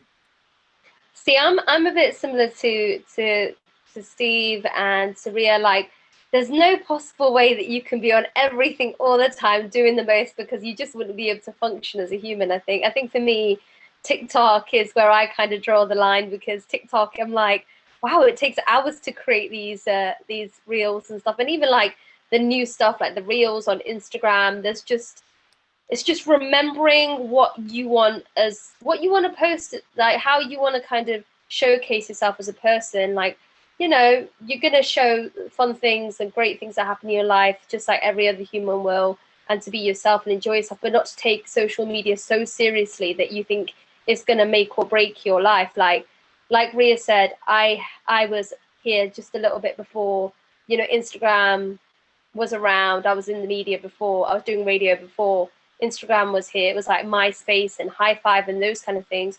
And there's a way of just enjoying your life and posting things outside of, you know, radio stuff, and, you know, just kind of posting what you want to post, but you don't have to post every single minute of your life on social media. Like posting the stuff that you think is relevant to your career and posting the bits that you enjoy, just a bit about your personality here and there is enough. You don't have to post absolutely everything. So yeah, I do think it can get quite dark if you do sit there and something that Rebecca said, which I thought was really important when you were showing the other presenters that have been super successful, and Rebecca, who's at Apple, who's definitely, I would say, over the past couple of years, her career skyrocketed.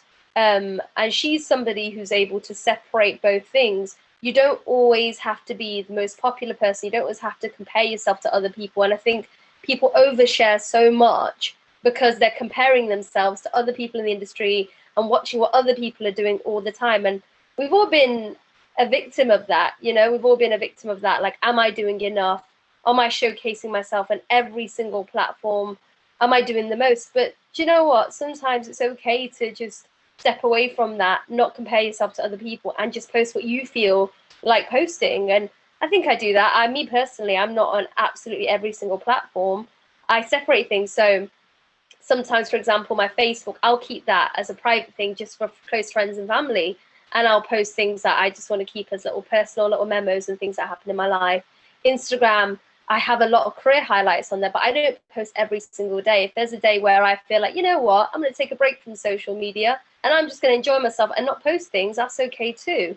I use Twitter to rant about things. If there's a TV show I've seen, I'm going to be talking about it. If there's an everyday thing, something silly that's happened to me, or I've done something quite stupid, sometimes I tweet about it. But it's important to, showcase yourself on social media, but not take it so seriously that it can be damaging, because it can. You can have imposter syndrome. You might not think you're good enough, but really you've got all the talent in the world. And you can also do that by comparing yourself. And I think it's really important to know the balance of, I'm doing this for myself. It's okay to be on certain social media platforms. It can help my career, but also to know where to draw the line and just be like, okay, I'm not going to put too much pressure on myself to be here, there, and everywhere. Thank you, Jasmine. Thank you, all of you, for your contributions tonight. Real quick. Sorry, mate. Sorry, go ahead, Steve. Yeah, sorry, let's just jump in there off the back of what Jasmine is saying. I think another important part of that is, in terms of when it comes to oversharing, is also be careful what you share. Everyone who's watching this is clearly interested in breaking into TV and radio. So there is a level of professionalism as well that you do want to conduct when you're on social media. Don't share a video of you stumbling home pissed or doing lines off someone's table or something like that, because if you're applying to a job and a recruiter or an agent or a producer or something finds that you're not going to get it. If you might not like every radio presenter that you hear on the radio, but don't tweet that you think Greg James is rubbish and then apply to Radio 1. So there's a lot of things as well that you just have to be careful about. It's oversharing can sometimes be a hindrance in your career as well, so it's just something to be careful of. Yeah, sometimes I think that the little clause that people use, like these views on my own, doesn't really cut it, especially when you're being detrimental to the, your target. So yeah, that's very important. Oversharing is a bit of a burden, and I wouldn't suggest it at all. Sonny, do you have any last words on social media and developing talent? Well, I think I was pretty much covered everything I wanted to say. In terms of oversharing, I think just, try and strike a balance. I've got like 3 accounts, I think 6 on my phone that I look after every day. So, I mean, I probably need the advice. I can't get away from it. Are you on TikTok, Sonny? No, I can't. If I made it to TikTok, that would be it. I wouldn't even have been on this panel tonight. That's how much I would have been doing. But I think just that sensation. Yeah, I probably would have. I think just strike a balance, just maybe like, if it's not fun anymore, then, something's wrong. You should be enjoying doing it, and sharing content that you think, is an extension of what you're doing in radio or TV. And, if it's got to that point, then make a plan. Do what is comfortable for you, write something down and think, okay, I'm just going to do this much in a week. And that's enough for me at the moment. And don't make, like someone else made this comment, but don't compare yourself to others, because it is a deception. Sometimes you think, wow, how's this person doing all of this content? I need to be doing the same. It shouldn't ever make direct comparisons of that. Maybe one other thing, that a little tip is, maybe some people, I don't know if I'm going to blow the lid on this, but some people do schedule posts. So you don't have to do everything in that minute, as per se. So like, you can use applications that can actually tweet stuff for you. And that could be for your show. So, let's say you're doing a live show, but you've got stuff planned for it. And at a particular time, so you're doing a 6 to 8 slot, and you're going to go in the mix with a guest mix, maybe at 7:30. You could pre-schedule that post in advance so that your workload is a lot less. That could be a little bit of advice that you can do.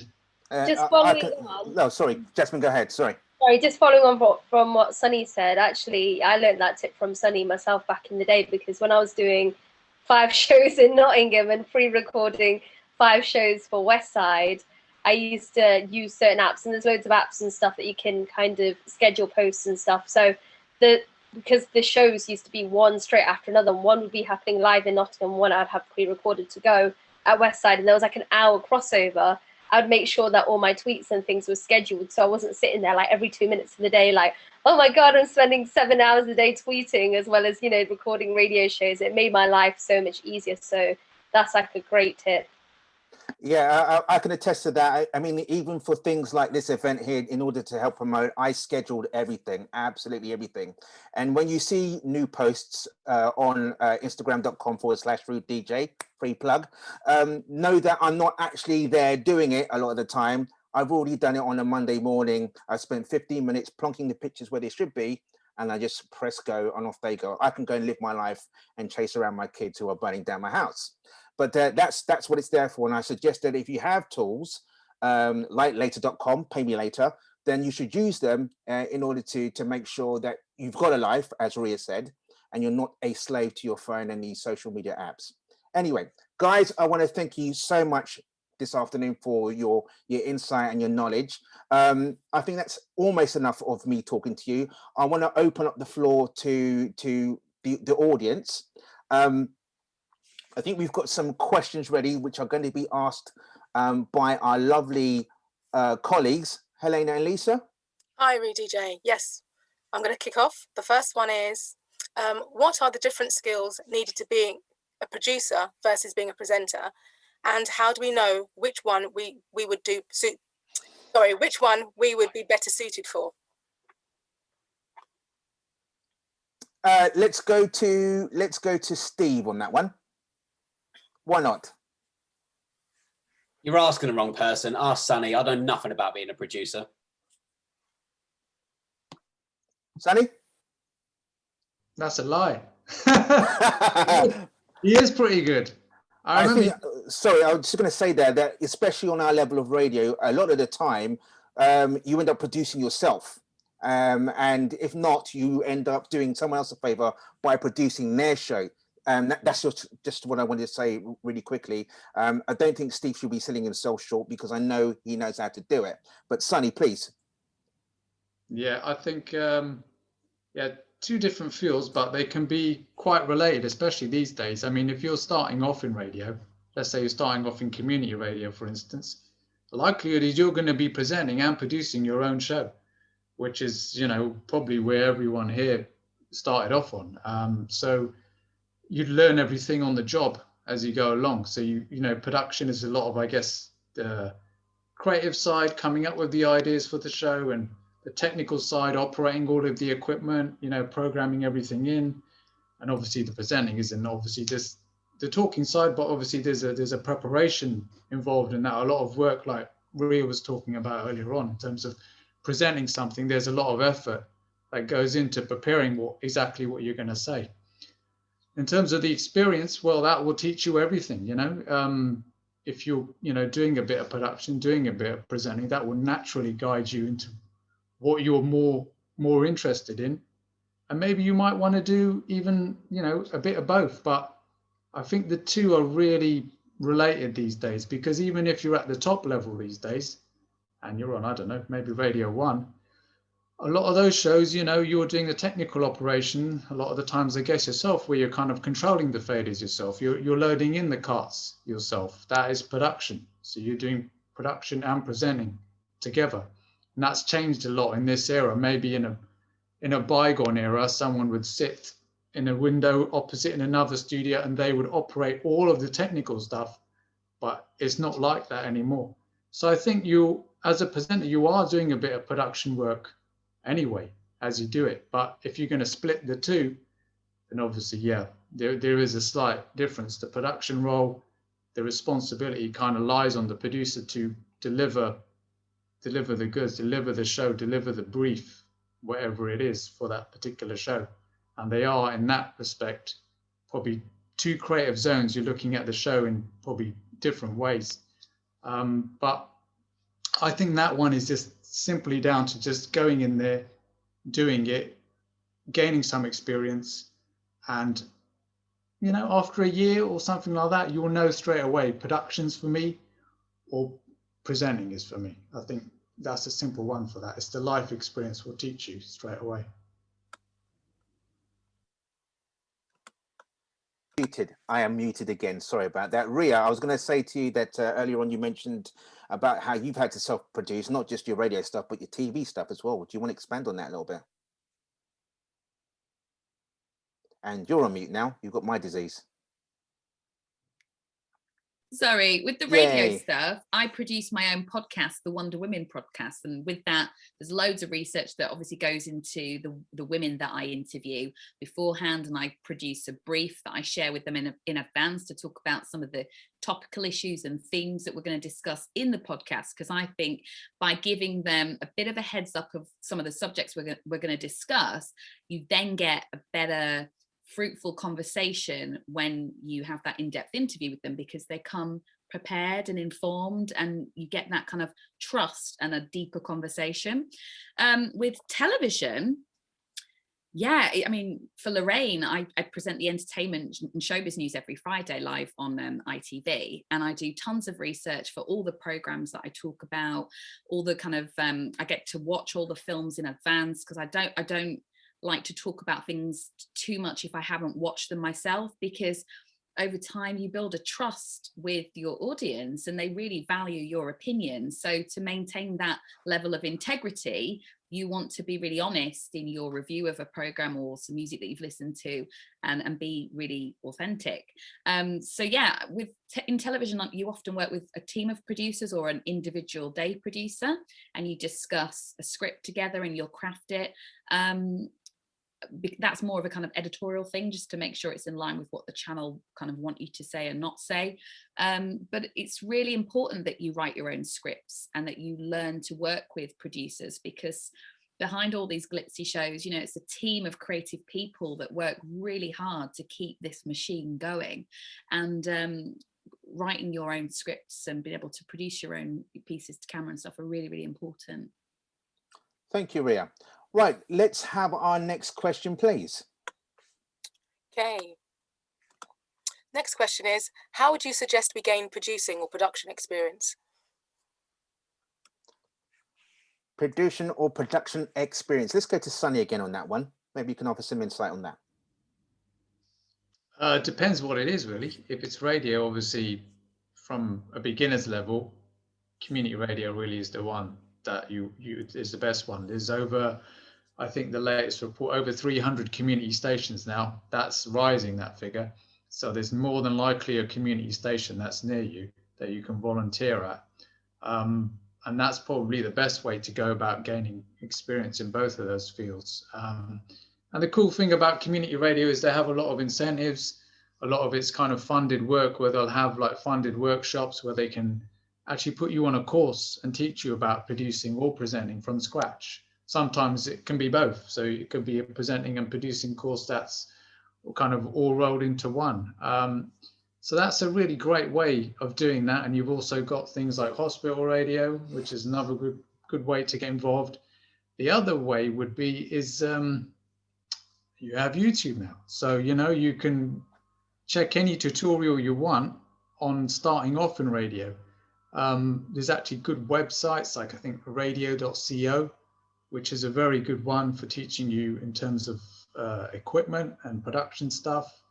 But YouTube is a good one because obviously people do podcasts a lot these days. Podcast is the biggest growing audio market in the world.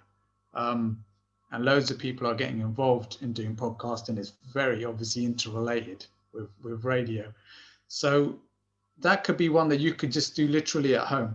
There's loads of free software that you can download. Things like Audacity is a free software. GarageBand is preloaded on Macs. You can use those to get a feel for production and presenting. So you have an internal mic built into a computer. So there's your microphone. And like I said, you can get free software. And you can go on YouTube and you can literally type into the search engine, you know, how to produce radio, how to present on radio. And there'll be loads of people there to help you out.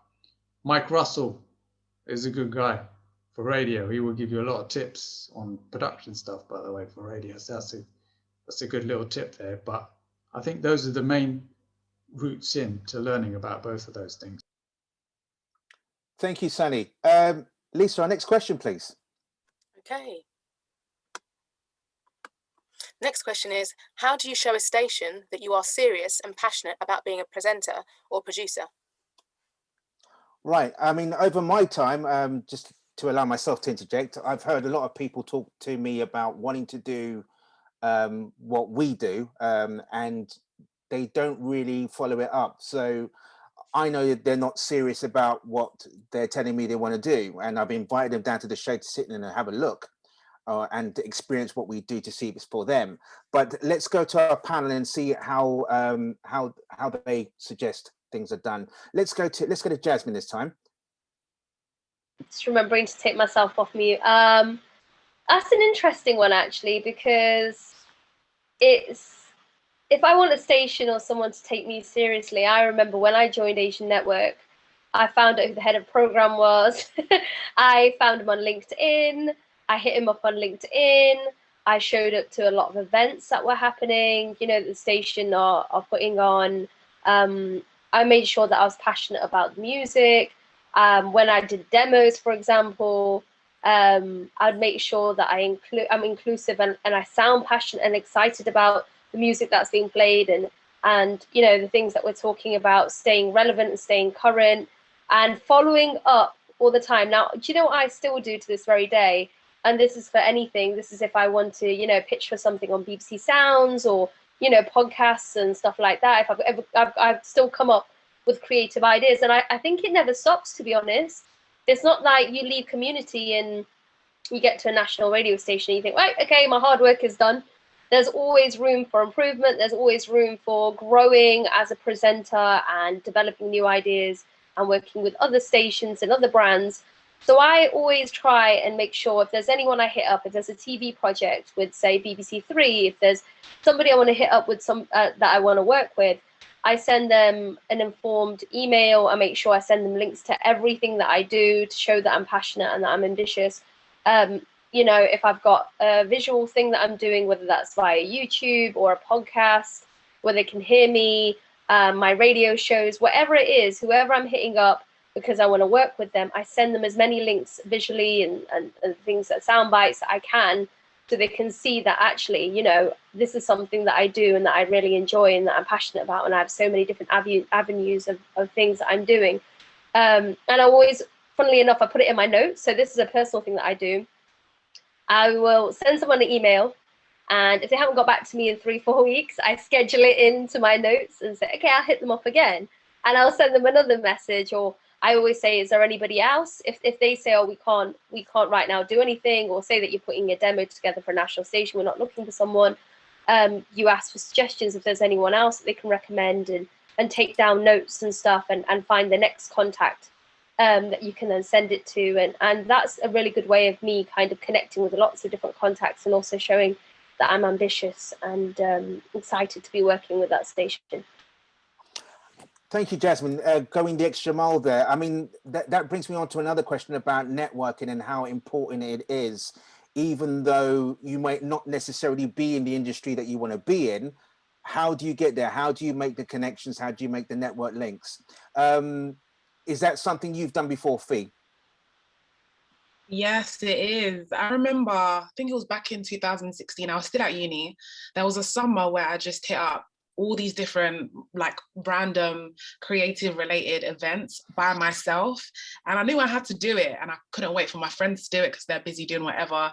And I thought there's no other way for me to meet like-minded people than to go to these events. And that's where I actually came across girls that I know who still are in the business, working at BBC, or like the likes of Essie, who is at Westside with me, Shane and Marie as well.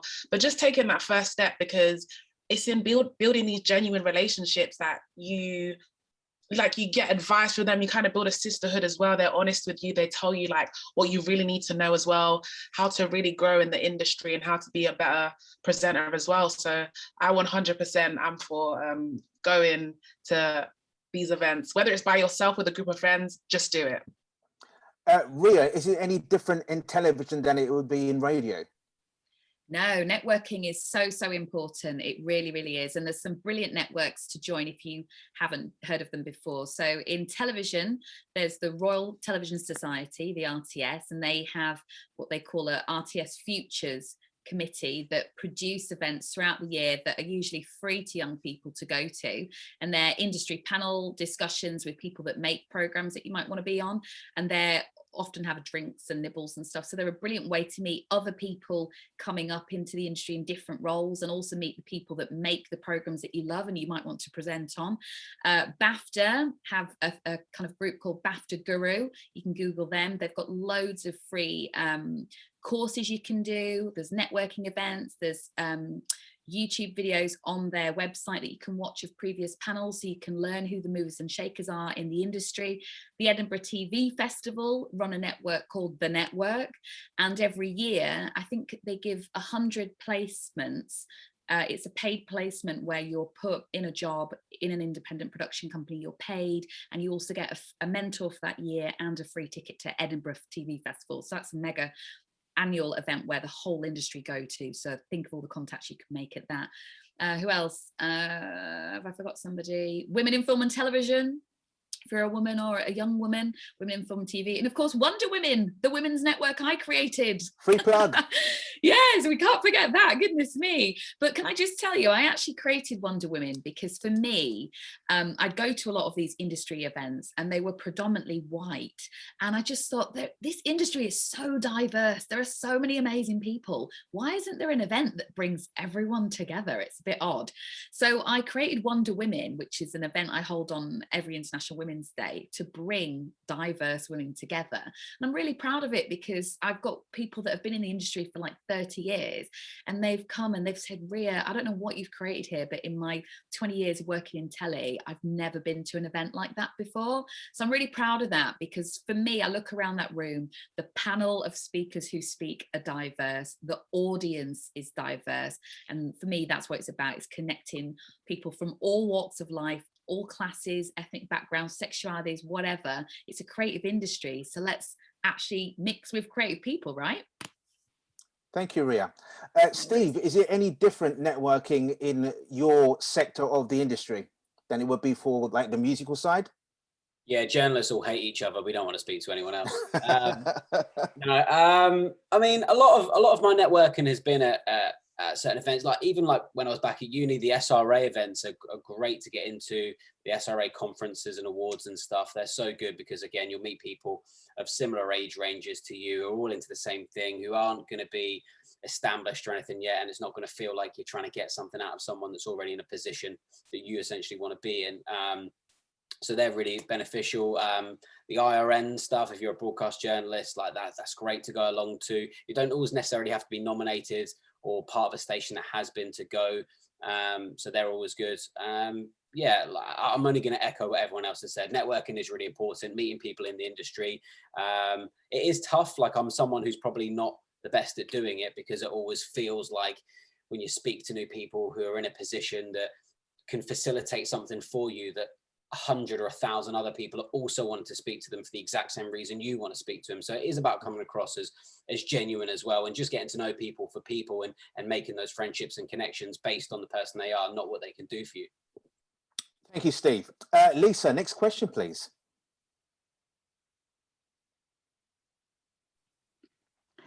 So this question's from Demetrius, and it says, how can someone make a transition from print journalism into broadcast without starting from the bottom of the career ladder, i.e. unpaid internships?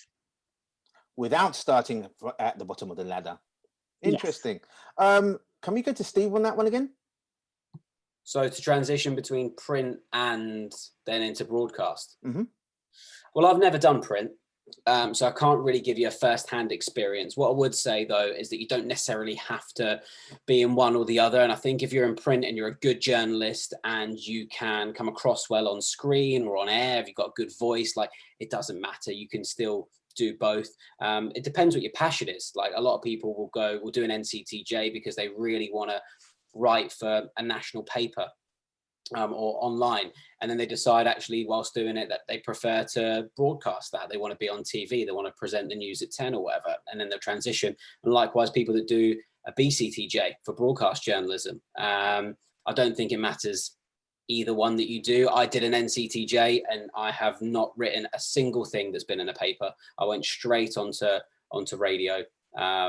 doing news reading. So I don't think it's a massive issue. As long as you're good at what you do, if you can interview well, if you can find good stories, original content, and if you want to be a broadcaster, like I said, if you've got a decent voice and you can read a story well over the air or present it well on camera, then your quid's in. I think we touched on this earlier on about working for free, and I think Demetrius mentioned about trying to avoid hitting the bottom of the ladder and working for nothing. But how important is doing that gratis work in the beginning? Jasmine, let's go to Jasmine on that one.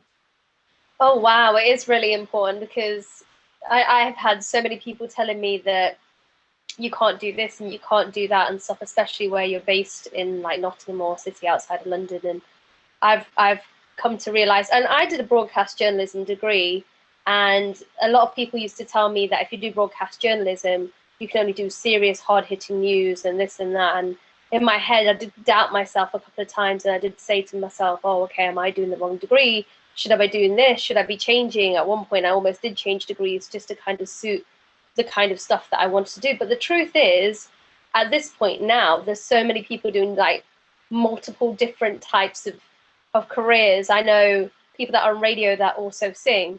Do you know what I mean? So, you know, singers have then also become radio personalities. There's people that have written for Complex and have done, you know, written for magazines and newspapers that have found themselves a slot here or there. And I just think that, you know, if you're an active person and you're doing 3 or 4 different things, I think it just strengthens you as somebody, and it makes you come across as ambitious, to be honest. And I don't think I've going back to what you were saying, I was just following off of what Steve was saying, but when I started my career, I was all about the grind. I was doing things, I was writing bits for local newspapers. I was doing so much for free, because I think when you are at the start, you just want to make sure that, you know, you show people, because it all adds to your story at the end when you do become the successful person, that you put in the hours and you put in the time. Obviously, if you're at a point in your career where you've done a lot of experiences, there's a fine line between thinking, is it worth it?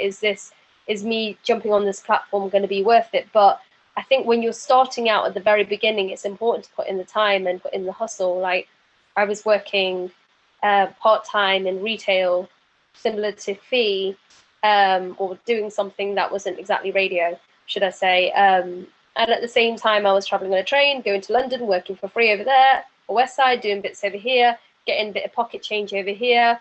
But then, you know, doing all of that, you meet people, which then those people may introduce you to people that will be able to give you paid work. So I think when you're starting out, I think it's really important to not focus on the money aspect of it. I think it's important just to get the experience in. Thank you, Jasmine. Fee, not focusing on the money aspect. I think all of us here have had other jobs and things to do while we're trying to progress in radio. How about yourself? How important is it to make sure that you're showing your dedication by doing the free work, perhaps, that will lead to more success later on further down the line? I think it's really important. You just have to humble yourself and also approach the unpaid work the same way you'd approach the paid work. Because I remember my friends, they'd be like, oh, Fee, like, why are you going to Westside? You don't even get paid or whatever. And I'm like, no, because I'm passionate about this. I love what I do. And so whether I'm on Westside, whether I'm on BBC, I'm going to approach my job the same way, because, you know, this is a passion of mine. And so it really separates people who really love it and those who just want to do it for the money. So I think knowing where your heart's at in regards to what you do is really, really important. Just be humble with the journey, because there will come a point where you will get that paid slot and you will be grateful that you did it for free in the beginning, because now you put in the work and you're like, okay, finally, I've been rewarded for this hard work. It's not going to waste. Can I just follow on from what Fee said? It's so funny because a lot of people that I grew up on Westside with and other community stations, they all were holding down, you know, 2 or 3 of the jobs, and they were making it work by doing part-time job over here, part-time job over there, and, you know, putting in the hours for free radio. And you know what? It's great to see some of them become so successful. Like, I used to have conversations with Reese Parkinson, and now he's the drive time presenter on 1Extra. I'd have these conversations with Rebecca. Now she's over at Apple. Fee, she's doing incredibly well. Nissy T, and there's so many people that I know who are now amazing and really like high profile presenters, and they all, funnily enough, have a similar story as people that are probably watching this right now are feeling a little bit down or feeling a bit like they've hit a wall and are thinking, you know what, holding down this retail job, I'm putting in the hours, nothing's working for me. It takes time. Any story, when you finally get to that point where you're successful, it takes time, and it takes, you know, multiple jobs and doing things for free. And then eventually you get to that point where you meet the right people and you get the knowledge and the experience to finally make it. Thank you, Jasmine. It's really important to understand yourself and about how important this whole thing is to you, and whether you can, as Fee put it, humble yourself enough to put the work in at the beginning, even if it's for no money. DJs like myself who actually are professional DJs, the fact that I can do a radio show for free and someone listen to it and like what I do and book me on the most very basic of levels, it's doing something for free to make some progress later on. Everybody here, everyone you've seen on video tonight has had to do something for free at the beginning of the career, and now they all have high levels of success on radio and television. I can't really say much further than that. It's part of the journey, I believe. We used to call it paying dues, I guess, and that's what it is. It is what it is. Let's go back to Lisa for another question, please.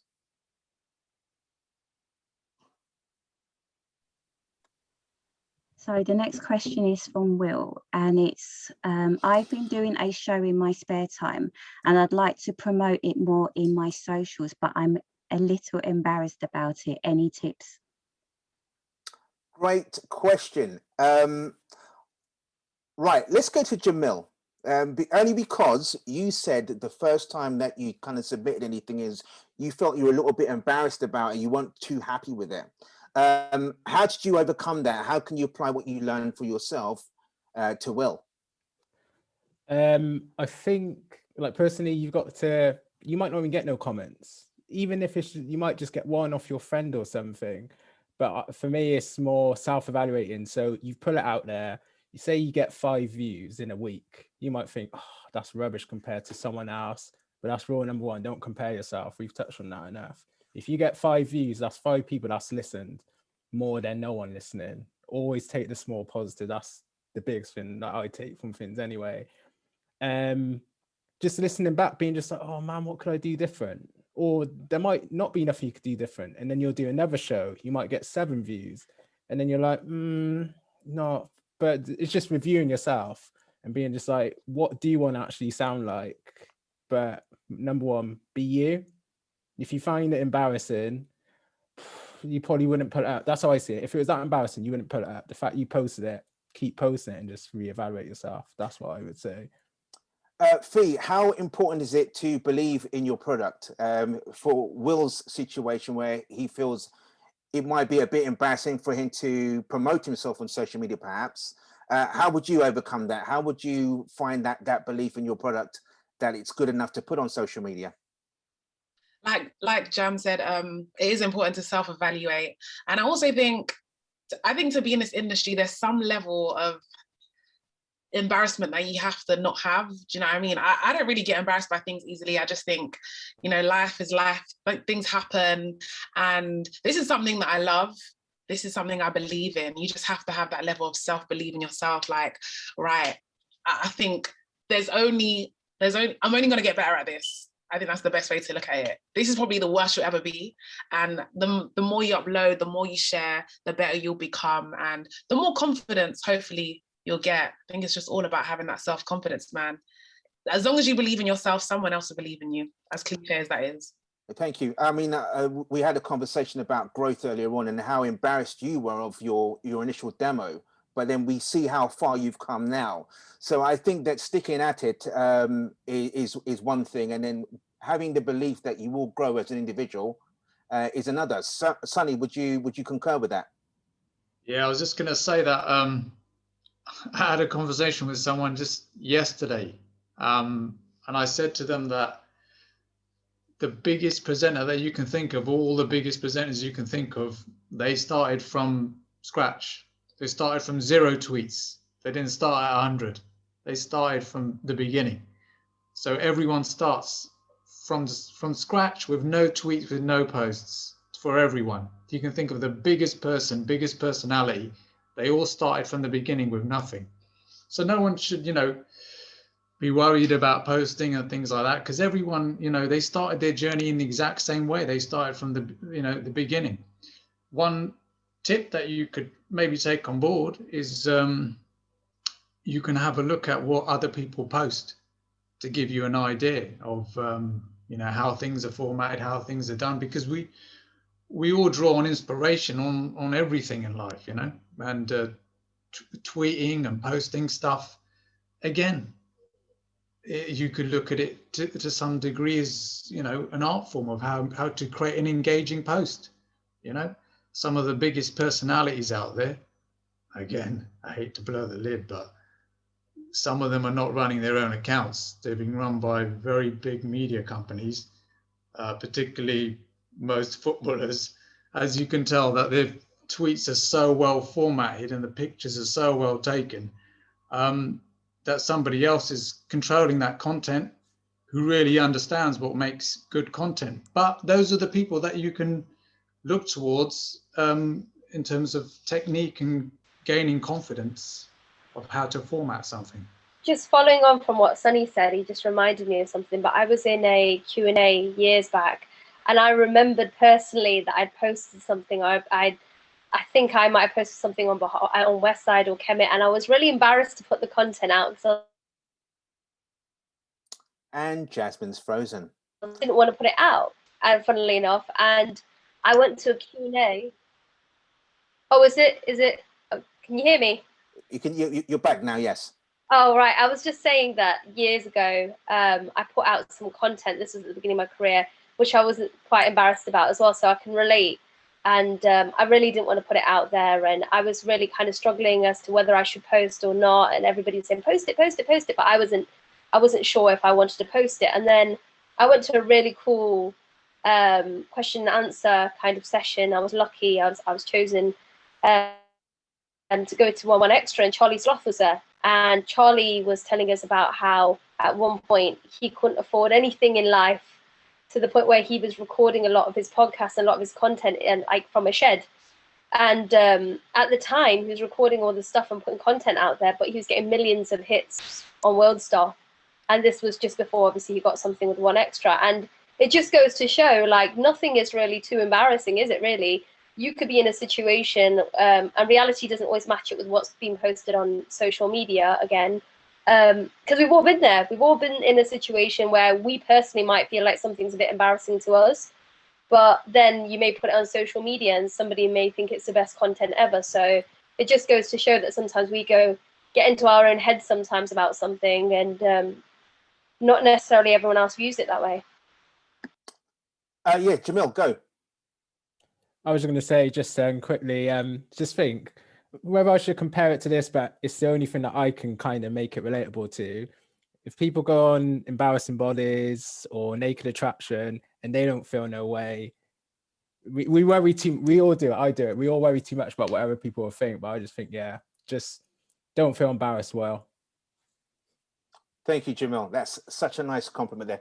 Right. I think I don't have any more space to put in any more questions, but I'll take this opportunity to thank all our panelists, Jamil, Jasmine, Rhea, Sonny, Steve, and Fee. I'd like to thank everybody at UWL, especially Lisa, Helena, Huda, and Anthony, everybody that's involved. You guys for logging in and being at this event. I hope you've all learned something today. I hope you can take away some information to help you along your career. Hopefully the next time we do this, it won't be in a lockdown situation, doing it over the internet. I had a lot of fun doing this last year in person. I'm sure these guys would enjoy that as well. Thanks to everybody once again. Thanks for locking in, and I'll see you guys down the road, I suppose. See you later. Wave goodbye. Bye. Thank you. Bye. Bye. Thank you. Bye. Thanks to Rudy DJ. Well done. Oh, thank you. Me.